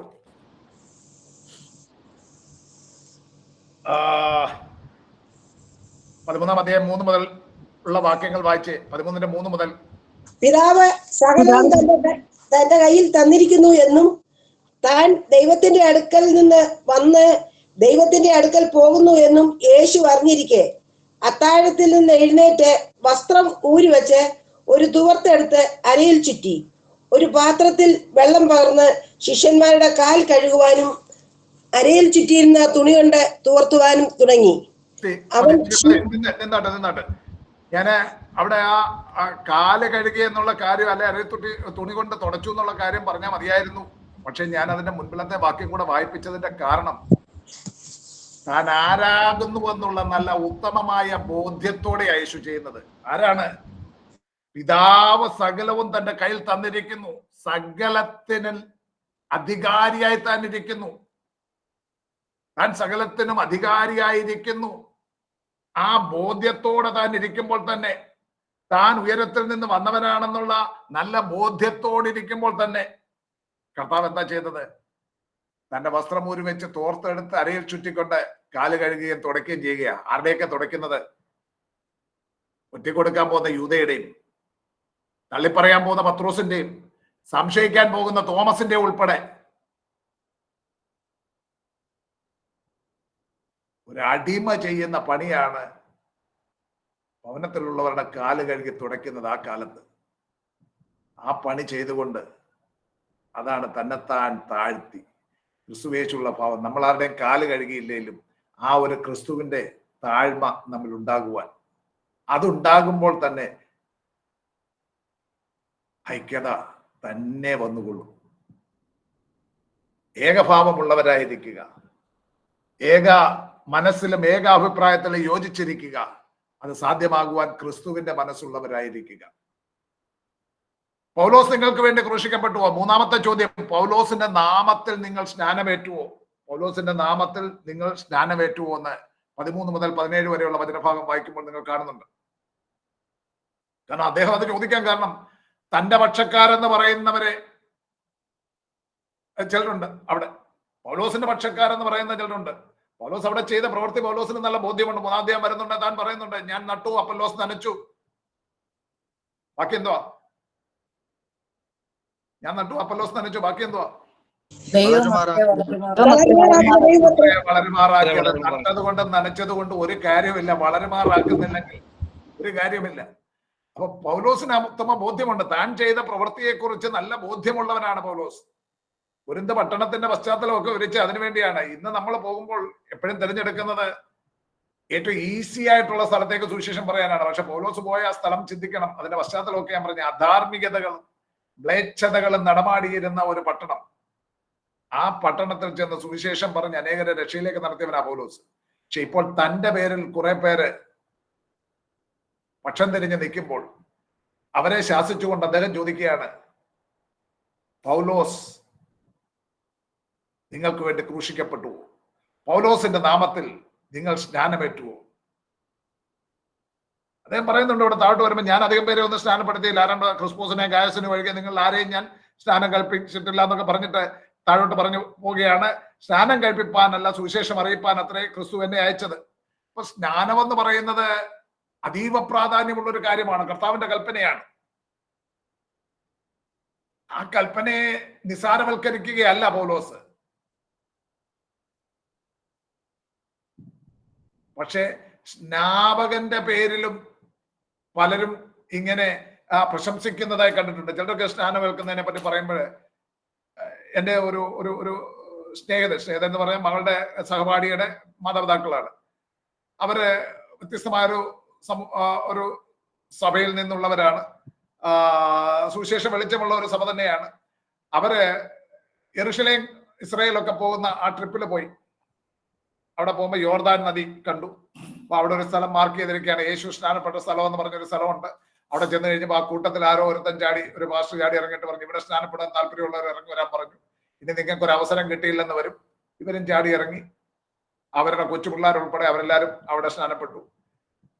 ഞങ്ങളുടെ മകളുടെ സ്നാനത്തിന് അവരെ ഞങ്ങൾ ക്ഷണിച്ചിരുന്നു. അവര് വന്നപ്പം പറഞ്ഞു, ഞങ്ങള് യോർദാൻ നദി സ്നാനപ്പെട്ടവര്. യോർദാൻ നദി സ്നാനപ്പെട്ടത് കൊണ്ടും ജീവിതമില്ലെങ്കിൽ ഒരു കാര്യവുമില്ല. അത് വേറൊരു കാര്യം. സ്നാപകൻ പൗലോസ് അപ്പോസ്തലനാണെങ്കിലും ജീവിതമില്ലെങ്കിൽ കാരണമില്ല. സ്നാപകൻ ആരെന്നും സ്നാനം കഴിപ്പിക്കുന്ന വെള്ളമായതെന്നും ഉള്ളതല്ല പ്രാധാന്യം. ക്രിസ്തുവേശുവിനോട് ചേരുവാൻ സ്നാനമേൽക്കുക. റോമാലേഖനത്തിൽ അങ്ങനെയല്ലേ വായിക്കുന്നത്? ക്രിസ്തുവേശുവിനോട് ചേരുവാൻ സ്നാനമേൽക്കുക. ക്രിസ്തുവിന്റെ മരണത്തിൽ പങ്കാളികളാകുക, അവന്റെ പുനരുദ്ധാനത്തിൽ പങ്കാളികളാകുക. അതാണ് സ്നാനം കൊണ്ട് അർത്ഥമാക്കുന്നത്. പൗലോസിനോട് ചേരുവാൻ സ്നാനമേൽക്കുക എന്നല്ല, ക്രിസ്തുവിനോട് ചേരുവാൻ സ്നാനമേൽക്കുക. അതുകൊണ്ടാണ് പൗലോസ് പറയുന്നത്, ഞാൻ എംഫസൈസ് ചെയ്യുന്നത് സുവിശേഷം അറിയിക്കുവാനായിരുന്നു. ഇന്ന് പ്രിയ ലില്ലി സിസ്റ്റർ പ്രാർത്ഥിച്ചപ്പോൾ പറഞ്ഞു, ക്രൂശിന്റെ മറവിൽ നിന്ന് വചനം പഠിപ്പിക്കുവാൻ. നമ്മുടെ ഒരു സാധാരണ ഒരു പ്രാർത്ഥനയാണത്. അത് നല്ല പ്രാർത്ഥന തന്നെയാണ്. ഞാൻ നിങ്ങളെ ഒരു ചിത്രം കാണിക്കാം. ഈ ചിത്രം നിങ്ങളൊന്ന് സൂക്ഷിച്ചു നോക്കിയാൽ, ഇത് റൂബിൻ സ്പേസ് എന്ന് പറയും. ഇത് ചിത്രം ഒന്ന് സൂക്ഷിച്ചു നോക്കിയാൽ പെട്ടെന്ന് നിങ്ങളുടെ കണ്ണിൽ പെടുന്നത് എന്താണ്?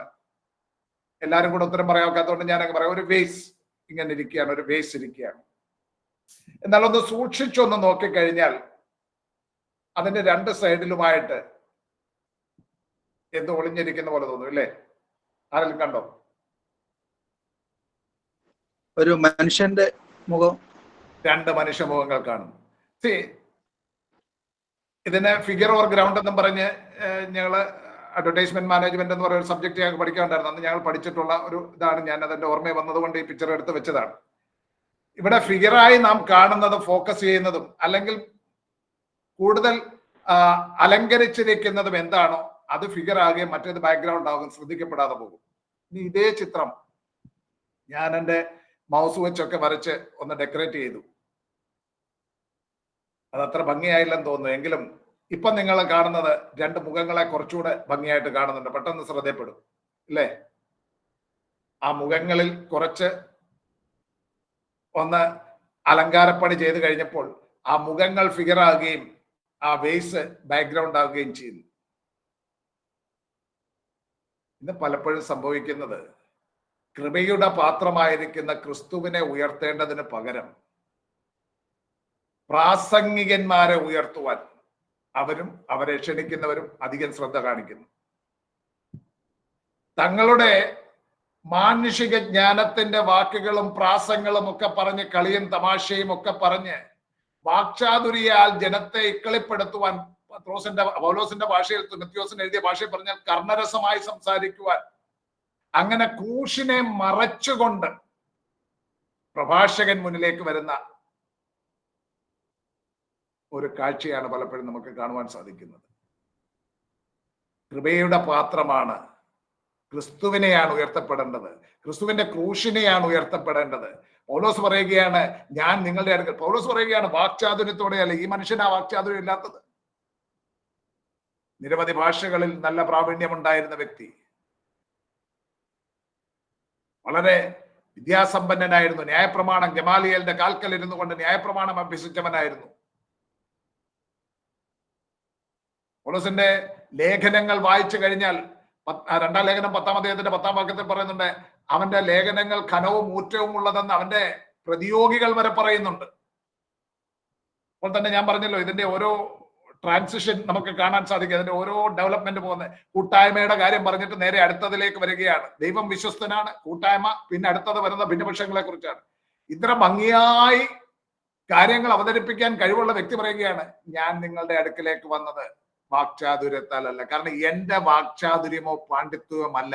അതേനാ നഗരത്തിന്റെ സമീപവാസികളായ കൊരിന്ത്യരെ, നിങ്ങൾക്ക് തത്വജ്ഞാനികളുടെ വാക്കുകൾ കേട്ട് അവരുടെ താർക്കികന്മാരുടെ വാക്ചാതുര്യത്തെ അത്യാദരവോടെ കണ്ടിരുന്ന നിങ്ങളോട് അവരെ പോലെ ഒരു നേതാവാകുവാൻ ആഗ്രഹിച്ച് വാക്ചാതുര്യത്തോടെ സംസാരിക്കുവാനല്ല ഞാൻ വരുന്നത്. എന്റെ ഒരു ലക്ഷ്യമേ ഉള്ളൂ, ക്രിസ്തുവിന്റെ ക്രൂശ് ഉയർത്തപ്പെടണം. ആ ക്രൂശിന്റെ മറവിൽ ഞാൻ ഇരുന്നു കൊള്ളാം. ക്രിസ്തുവിന്റെ ക്രൂശ് ഉയർത്തുക, അതാണ് എന്റെ ലക്ഷ്യം. അടുത്ത ഡെവലപ്മെന്റ് നോക്കി 18-ാം വാക്യത്തിലേക്ക് വരികയാണ്. 18-ാം വാക്യത്തിൽ എന്താണ് പറയുന്നത്? ക്രൂശിന്റെ വചനം നശിച്ചു പോകുന്നവർക്ക് ഭോഷത്വവും രക്ഷിക്കപ്പെടുന്ന നമുക്കോ ദൈവശക്തിയും ആകുന്നു. ക്രൂശിന്റെ വചനം നശിച്ചു പോകുന്നവർക്ക് ഭോഷത്വവും രക്ഷിക്കപ്പെടുന്ന നമുക്കോ ദൈവശക്തിയുമാകുന്നു. കൊരിന്ത്യരുടെ ഇടയിൽ ക്രിസ്തുവിന്റെ ക്രൂശിനെ വ്യക്തമാക്കിക്കൊണ്ട് മാനുഷിക ബുദ്ധിയും തത്വജ്ഞാനവും പ്രസംഗിക്കുന്നവർ ജനത്തെ അവരിലേക്ക് ആകർഷിച്ച് അവരുടെ പിന്നിലേക്ക് ആകർഷിക്കുവാൻ, ഞാൻ അനുമാനമല്ല, ദൈവവചനത്തിന്റെ അടിസ്ഥാനത്തിൽ തരുന്ന ബോധ്യം ഇതാണ്. അപ്പല്ലോസ് ആകട്ടെ കേഫാവാകട്ടെ തങ്ങളുടെ പിന്നിൽ ആരെയും അണിനിരത്തിയതല്ല. അവരുടെ പേര് പറഞ്ഞുകൊണ്ട് പലരും ഇങ്ങനെ പക്ഷം തിരിഞ്ഞിരിക്കുകയാണ്. വ്യക്തികളുടെ പേര് പറഞ്ഞ് പക്ഷം തിരിഞ്ഞിരിക്കുകയാണ്. പൗലോസ് ആഗ്രഹിക്കുന്നത് ക്രിസ്തുവിന്റെ ക്രൂശാണ് ഉയർത്തപ്പെടേണ്ടത്. ക്രിസ്തുവിന്റെ ക്രൂശ് വ്യക്തമാക്കപ്പെടരുത്. തത്വജ്ഞാനികൾക്ക് അത് പക്ഷേ ഭോഷത്വമായിരിക്കാം. താഴോട്ട് വരുമ്പോ പറയുന്നുണ്ട്, യഹൂദന്മാർക്ക് ഇടർച്ചയായിരിക്കാം. ക്രൂശിന്റെ വചനം നശിച്ചു പോകുന്നവർക്ക് ഭോഷത്വമായിരിക്കാം. പൗലോസ് അപ്പോസ്തലൻ കൊരിന്തിൽ താമസിക്കുന്ന ആ കാലത്താണ് റോമർക്ക് ലേഖനം എഴുതുന്നത്. കൊരിന്തിൽ പാർക്കുന്ന സമയത്താണ് റോമർക്ക് ലേഖനം എഴുതുന്നത്. തന്റെ മൂന്നാമത്തെ മിഷണറി യാത്രയിൽ കൊരിന്തിൽ താൻ ആയിരിക്കുമ്പോഴാണ് പൗലോസ് ഒരു പുനർ സന്ദർശനത്തിന് വന്നിരിക്കുകയാണ് കൊരിന്തിലേക്ക്. ആ സമയത്താണ് റോമാലേഖനം എഴുതുന്നത്. അപ്പൊ റോമാലേഖനം എഴുതുമ്പോൾ പൗലോസ് പറയുന്ന ഒരു കാര്യമുണ്ട്. 1:16 വാക്യം, റോമർ 1:16 വാക്യം അവിടെ പറയുന്നു, സുവിശേഷത്തെ കുറിച്ച് എനിക്ക് ലജ്ജയില്ല. വിശ്വസിക്കുന്ന ഏവനും ആദ്യം യഹൂദനും പിന്നെ യവനനും അത് രക്ഷയ്ക്കായി ദൈവശക്തിയാകുന്നുവല്ലോ. സുവിശേഷത്തെ കുറിച്ച് എനിക്ക് ലജ്ജയില്ല. സുവിശേഷത്തെ കുറിച്ച് എനിക്ക് ലജ്ജയില്ല. വിശ്വസിക്കുന്ന ഏവനും ആദ്യം യഹൂദനും പിന്നെ യവനനും സുവിശേഷം രക്ഷയ്ക്കായി ദൈവശക്തിയാകുന്നു. ക്രൂശിന്റെ വചനം ദൈവശക്തിയാകുന്നു. രക്ഷിക്കപ്പെടുന്ന നമുക്ക് ദൈവശക്തിയാകുന്നു. നോക്കൂ, റോം പോലെയുള്ള ഒരു മെട്രോപോളിസിൽ, ഒരു മഹാനഗരത്തിൽ ജീവിക്കുന്നവർക്ക്, ഞാൻ ആദ്യം മാപ്പൊക്കെ കാണിച്ചല്ലോ. നിങ്ങൾ ആ മാപ്പ് ആരെങ്കിലും സ്ക്രീൻഷോട്ടൊക്കെ എടുത്തു വെച്ചിട്ടുണ്ടെങ്കിലൊക്കെ, ഇല്ലെങ്കിൽ നിങ്ങളുടെ ബൈബിളിന്റെ ബാക്കിലൊക്കെ ഉണ്ട്, ഇല്ലെങ്കിൽ നിങ്ങൾ ഇന്റർനെറ്റിൽ അടിച്ചു നോക്കി അറിയാം. റോം പോലെ ഒരു മഹാനഗരം, വളരെ പടിഞ്ഞാറുള്ള ആ നഗരം, അങ്ങ് കിഴക്ക് മധ്യധരണി ആഴിയുടെ കിഴക്കേ അറ്റത്ത് കിടക്കുന്ന യഹൂദിയ ദേശത്ത് പാർത്തിരുന്ന, ആയിരക്കണക്കിന് മൈലുകൾക്ക് അപ്പുറത്ത് പാർത്തിരുന്ന ഒരു സാധാരണ മനുഷ്യന്റെ മരണം, ആ മരണവും എങ്ങനെയാണ്? തങ്ങളുടെ പടയാളികൾ, റോമാ പടയാളികൾ ക്രൂശിൽ തറച്ചു കൊന്ന അന്നത്തെ ഏറ്റവും നിന്ദ്യമായ ഒരു മരണമാണ്. അടിമകൾക്കും കുറ്റവാളികൾക്കും നൽകുന്ന ഒരു ക്യാപിറ്റൽ പണിഷ്മെന്റ് ആണ് ക്രൂസിഫിക്ഷൻ എന്ന് പറയുന്നത്. അങ്ങനെ ഏറ്റവും നിന്ദ്യമായ മരണം വരിച്ച ഏറ്റവും സാധാരണക്കാരനായിരുന്ന ഒരു യഹൂദനായ ഒരു മനുഷ്യൻ, ആ മനുഷ്യന്റെ മരണം തങ്ങളുടെ രക്ഷയ്ക്ക് കാരണമാകും എന്നത് റോം പോലെയുള്ള ഒരു മഹാനഗരത്തിൽ പാർക്കുന്നവർക്ക് അംഗീകരിക്കുവാൻ പ്രയാസമായിരുന്നു എന്ന് പൗലോസിനറിയാം. എന്നാൽ റോമാക്കാരുടെ കാര്യത്തിൽ പോലെ തന്നെ കൊരിന്തും അത്ര വലുതല്ലെങ്കിലും സാമാന്യം വലിയൊരു പട്ടണമാണ്. കൊരിന്ത്യർക്ക് വലിയ സാംസ്കാരികമായിട്ടും ബൗദ്ധികമായിട്ടും ഒക്കെ ഉയർന്ന നിലവാരം പുലർത്തുന്ന കൊരിന്തിൽ സാംസ്കാരികവും സാമൂഹികമായ അവരുടെ പശ്ചാത്തലം അതെല്ലാം വെച്ച് നോക്കുമ്പോൾ യേശുവിന്റെ മരണത്തിന്റെ രീതിയും കൂടെ ചിന്തിക്കുമ്പോൾ സുവിശേഷ സന്ദേശം അവർക്കും ഭോഷത്വമായി തോന്നാം. ഒരു മനുഷ്യന്റെ മരണത്തിലൂടെ, പ്രായശ്ചിത്ത യാഗത്തിലൂടെ സകല മനുഷ്യർക്കും നിത്യജീവൻ എന്ന ദൈവിക സന്ദേശം കൊരിന്ത്യർക്ക് ഭോഷത്വമായി തോന്നി. ഒരു ദരിദ്രനായ യഹൂദന്റെ മരണത്തിലൂടെ ബുദ്ധിമാന്മാരായ, ജ്ഞാനികളായ, കുലീനന്മാരായ ഞങ്ങൾക്ക് രക്ഷ വരുമെന്ന് പറയുമ്പോൾ അത് അംഗീകരിക്കാൻ അവർക്ക് ബുദ്ധിമുട്ട് തോന്നി. എന്നാൽ പൗലോസ് പറയുകയാണ്, വിശ്വസിക്കുന്നവർക്ക് അവിടുന്ന് ഒരു സാധാരണ മനുഷ്യനല്ല, ദൈവപുത്രനാണ്. അവിടുത്തെ മരണവും പുനരുത്ഥാനവും അത് ദൈവശക്തിയാണ്, അത് രക്ഷയ്ക്കായിട്ടുള്ള മാർഗമാണ്. 12-ാം വാക്യത്തിൽ പറയുന്ന ഒരു പദപ്രയോഗം ശ്രദ്ധിക്കാം. ക്രൂശിന്റെ വചനം നശിച്ചു പോകുന്നവർക്ക് ഭോഷത്വവും രക്ഷിക്കപ്പെടുന്ന നമുക്കോ ദൈവശക്തിയും. രക്ഷിക്കപ്പെടുന്നവരും നശിച്ചു പോകുന്നവരും എന്ന രണ്ട് വിഭാഗത്തിൽ ഈ ലോകത്തിലെ സകല മനുഷ്യരെ ഉൾപ്പെടുത്താം. ഈ ലോകത്തിലുള്ള സകല മനുഷ്യരും ഒന്നുകിൽ രക്ഷിക്കപ്പെടുന്നവർ അല്ലെങ്കിൽ നശിച്ചു പോകുന്നവർ. ഇതിന്റെ ഇടയ്ക്ക് ഒരു മീഡിയം ആരും ഇല്ല കേട്ടോ. നമ്മൾ ചിലരൊക്കെ വളരെ മാന്യന്മാരായി ജീവിക്കുന്നു, ഒത്തിരി ചാരിറ്റി വർക്കുകളൊക്കെ ചെയ്യുന്നവരാണ്, എല്ലാവരോടും വളരെ സൗമ്യമായി സംസാരിക്കുന്നവരാണ്, നല്ല സംസ്കാര സമ്പന്നരായ ആൾക്കാർ. അവരൊക്കെ എങ്ങനെ രക്ഷ പ്രാപിക്കാതിരിക്കും? ക്രൂശിന്റെ വചനം വിശ്വസിച്ച്, യേശുക്രിസ്തുവിന്റെ പ്രായശ്ചിത്ത യാഗത്തിൽ വിശ്വസിച്ച് രക്ഷിക്കപ്പെടാത്തവരെല്ലാം നശിച്ചു പോകുന്നവരുടെ ഗണത്തിലാണ്. ലോകപ്രകാരം അവർ ഏത് രീതിയിൽ ജീവിച്ചെന്ന് പറഞ്ഞാലും രണ്ട് കൂട്ടം ആൾക്കാരേ ഉള്ളൂ, രക്ഷിക്കപ്പെടുന്നവരും നശിച്ചു പോകുന്നവരും. രക്ഷിക്കപ്പെടുന്നവർക്ക് ഇത് ദൈവശക്തിയാണ്. എന്നിട്ട് 19-ാം വാക്യത്തിൽ പറയുക, ജ്ഞാനികളുടെ ജ്ഞാനം ഞാൻ നശിപ്പിക്കുകയും ബുദ്ധിമാന്മാരുടെ ബുദ്ധി ദുർബലമാക്കുകയും ചെയ്യുമെന്ന് എഴുതിയിരിക്കുന്നുവല്ലോ. യശയ്യാപ്രവാചകന്റെ പുസ്തകം 29-ാം അധ്യായത്തിന്റെ 14-ാം വാക്യം അവിടെ ഉദ്ധരിച്ചിരിക്കുകയാണ്. യശയ്യാ 29-ന്റെ 14-ാം വാക്യം ഉദ്ധരിച്ചിരിക്കുകയാണ്. ജ്ഞാനികളുടെ ജ്ഞാനം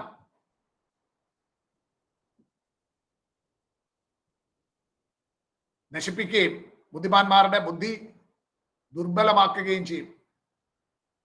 ഒരു പട്ടണം വലിയ ജ്ഞാനികളെ കൊണ്ട് നിറഞ്ഞിരിക്കുന്ന പട്ടണമാണ്. തത്വചിന്തകന്മാരുണ്ടായിരുന്നു. ഞാൻ പറഞ്ഞല്ലോ, അഥേനയുടെ സമീപത്തുള്ള ഒരു പട്ടണമാണ്, അധികം ദൂരെയല്ലാത്തൊരു പട്ടണമാണ്.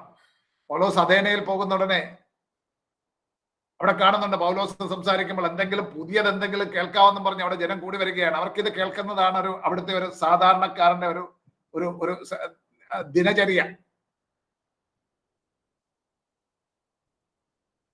കൊരിന്തും ഒട്ടും വ്യത്യസ്തമല്ല. കൊരിന്തിൽ തത്വജ്ഞാനികൾ എന്ന് പറയുന്ന ആ അഥേനയുടെ അതിപ്രസരത്താൽ, ആ തത്വചിന്തയുടെ അതിപ്രസരത്തിൽ വസിക്കുന്നവരായിരുന്നത് കൊണ്ട് അവർക്കും ജ്ഞാനികൾ എന്ന് പറയുന്നവരുണ്ടായിരുന്നു.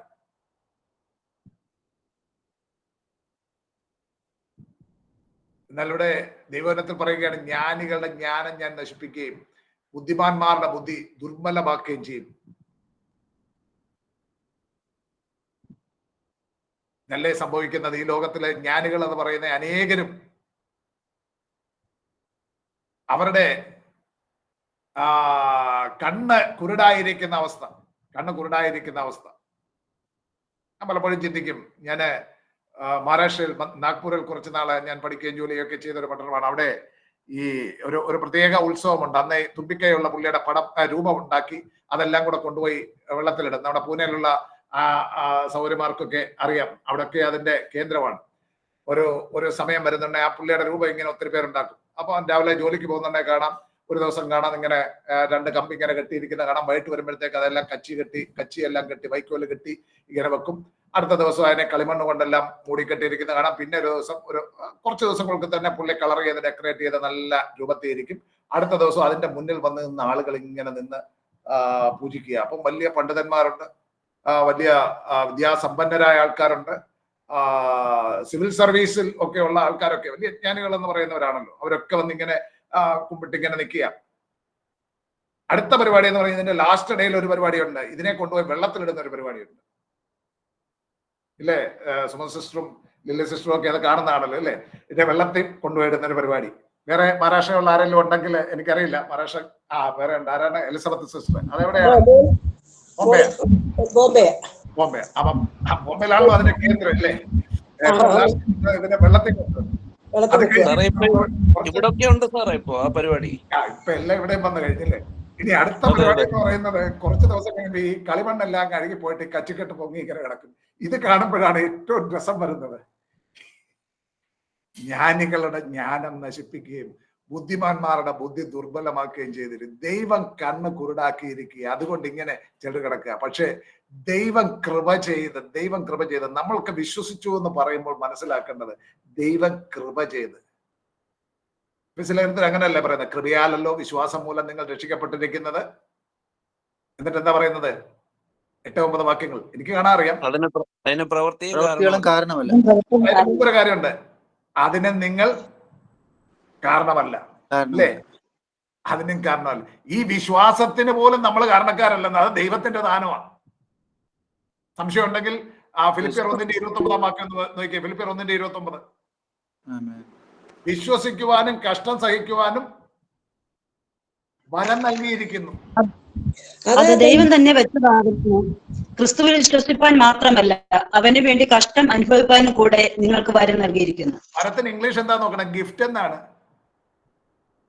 നമ്മുടെ കഴിവല്ലെന്ന്. ഈ വിശ്വാസം നമുക്ക് ഉണ്ടായെന്നുണ്ടെങ്കിൽ ആ വിശ്വാസം പോലും ദൈവത്തിന്റെ ദാനമാണ്.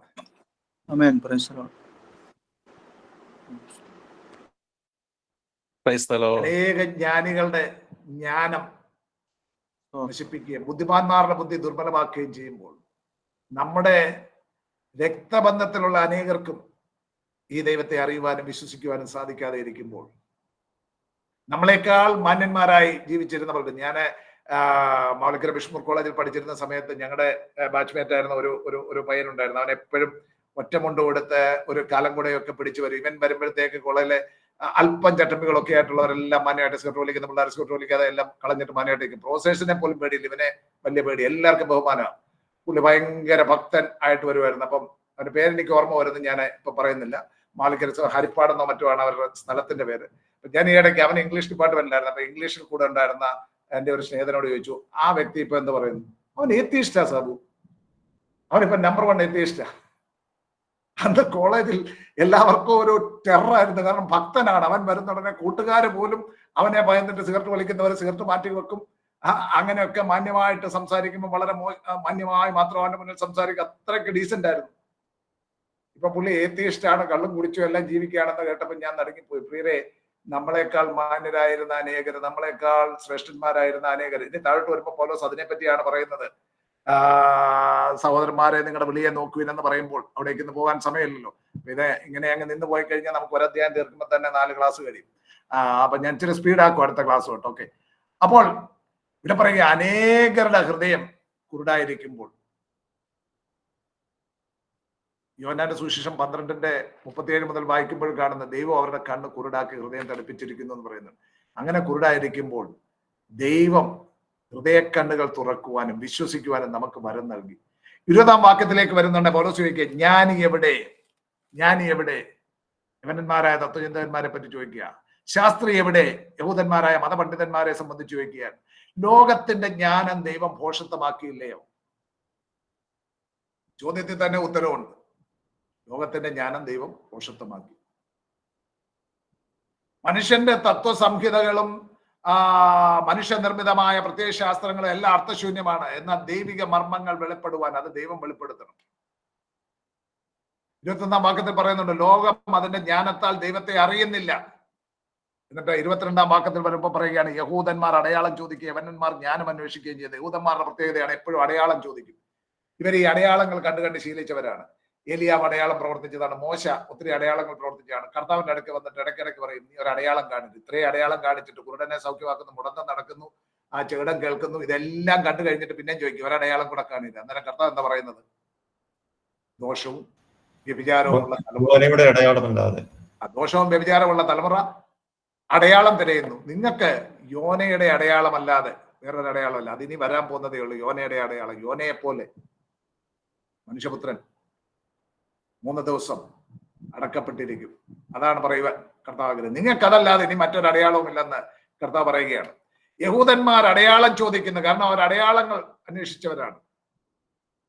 യവനന്മാർ ജ്ഞാനം അന്വേഷിക്കുന്നു. ഞാൻ മുമ്പേ പറഞ്ഞല്ലോ, അരയോപഗസിൽ പൗലോസ് നിൽക്കുമ്പോൾ അവിടെ കൂടി നിൽക്കുക എല്ലാവർക്കും എന്തെങ്കിലും പുതുമ കേൾക്കുവാൻ അവർ താല്പര്യപ്പെടുന്നു. എന്നാൽ യഹൂദനാകട്ടെ യവനന്മാരാകട്ടെ വിളിക്കപ്പെട്ട ഏവർക്കും ദൈവശക്തിയും ദൈവജ്ഞാനവുമായ ക്രിസ്തുവിനെ തന്നെ, ഞാൻ ഒരു വേടൂടെ ആഡ് ചെയ്തോട്ടെ, ക്രൂശിക്കപ്പെട്ടവനായ ക്രിസ്തുവിനെ തന്നെ.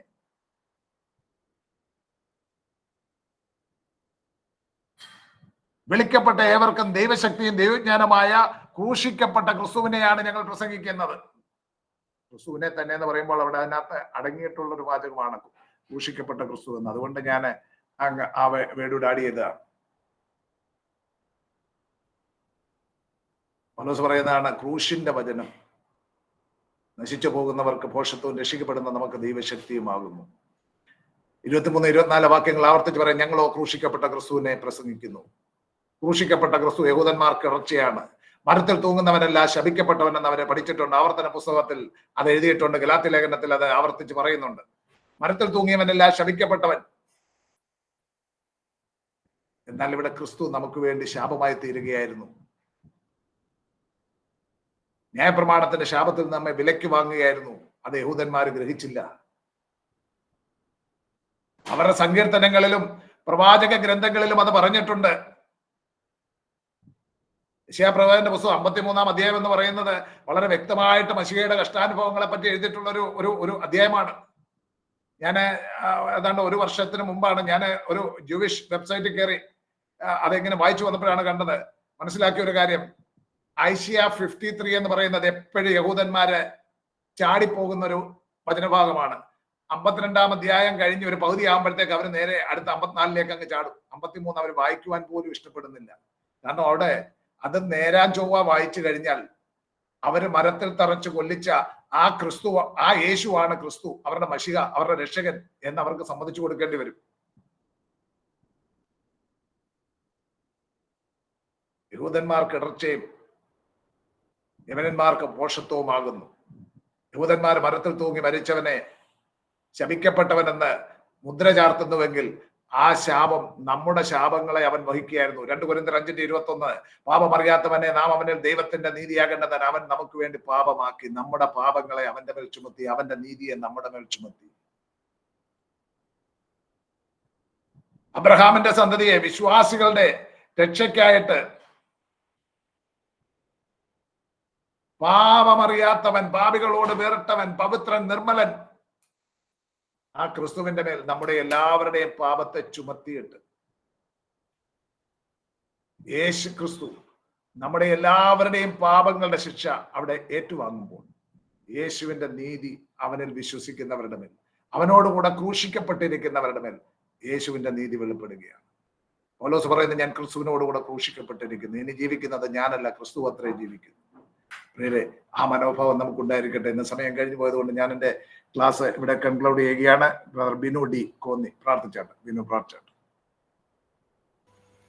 പരിശുദ്ധനായ ദൈവമേ, സ്വർഗ്ഗ നല്ല പിതാവേ, നല്ല സമയത്തിനായി അങ്ങേ വാഴ്ത്തുന്നു, സ്തുതിക്കുന്ന കർത്താവേ. നിങ്ങളുടെ വചനം പഠിക്കുവാൻ വേണ്ടി അടിയങ്ങളെ കൂട്ടി ഒരുത്തർ ദൈവത്തെ സ്തുതിക്കുന്നു, സ്തോത്രം ചെയ്യുന്ന കർത്താവേ.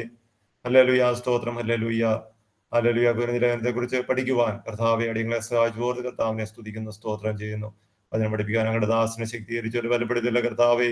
അല്ലെങ്കിൽ മറഞ്ഞിരിക്കുന്ന മർമ്മങ്ങളെ അടികളെ വെളിപ്പെടുത്തിയതിനാൽ സ്തോത്രം ചെയ്യുന്നു, സ്തുതിക്കുന്ന കർത്താവെ. ഹല്ലേലൂയ, സ്തോത്രം. ദൈവവചനം അതിലെ പഠിച്ച് നിശ്ചയം പ്രാപിച്ച് ദൈവകൃപയിൽ ആശ്രയിച്ച് മുൻപോട്ട് പോകുവാൻ അടിയങ്ങൾ ഓരോരുത്തരെ സഹായിക്കണമെന്ന് പ്രാർത്ഥിക്കുന്നു. വചനം പഠിക്കാൻ കിടന്ന എല്ലാ ദേവദാസന്മാരോട് പ്രാർത്ഥിക്കുന്നവരെ അനുഗ്രഹിക്കണമേ. വചനം പഠിച്ച് അവരുടെ നാമത്തിന് വേണ്ടി നിൽപ്പാൻ തക്കണം എല്ലാവരെയും സഹായിക്കുമാറാകണമെന്ന് പ്രാർത്ഥിക്കുന്നു. ബൈബിൾ തന്നെ പ്രാർത്ഥിക്കുന്ന കർത്താവെ അനുഗ്രഹിക്കണമേ. അതിന്റെ മുന്നിൽ പ്രവർത്തിക്കുന്ന എല്ലാവരെയും സഹായിക്കുകയും അനുഗ്രഹിക്കുകയും ചെയ്യുമാറാകണമെന്ന് പ്രാർത്ഥിക്കുന്നു. ഞങ്ങളുടെ നാമത്തിന് വേണ്ടി അനേകരെ വാർത്തെടുക്കുവാൻ തക്കവണ്ണം കർത്താവെ തവറോട് നിങ്ങൾ സഹായിക്കുമാറാകണമെന്ന് പ്രാർത്ഥിക്കുന്നു. ഇപ്പോൾ അടിയങ്ങൾ പിരിയാത്ര ദൈവത്തിന്റെ കൃപയെ സാന്നിധ്യം കൂടെ ഇരിക്കണം. അവിടെ ഓരോ നാസല വീണ്ടുവടികൾക്ക് ഒന്നിച്ചിരുന്ന് ഞങ്ങളുടെ വചനം പഠിക്കുവാൻ തക്കണം വീണ്ടുവടികളെ സഹായിക്കുമാറാകണമെന്ന് പ്രാർത്ഥിക്കുന്നു. ദൈവത്തെ സ്തുതിക്കുന്ന സ്തോത്രം ചെയ്യുന്നു യേശു ക്രിസ്തുവിന്റെ നാമത്തിൽ തന്നെ. ആമേൻ. ആമേൻ. ആമേൻ.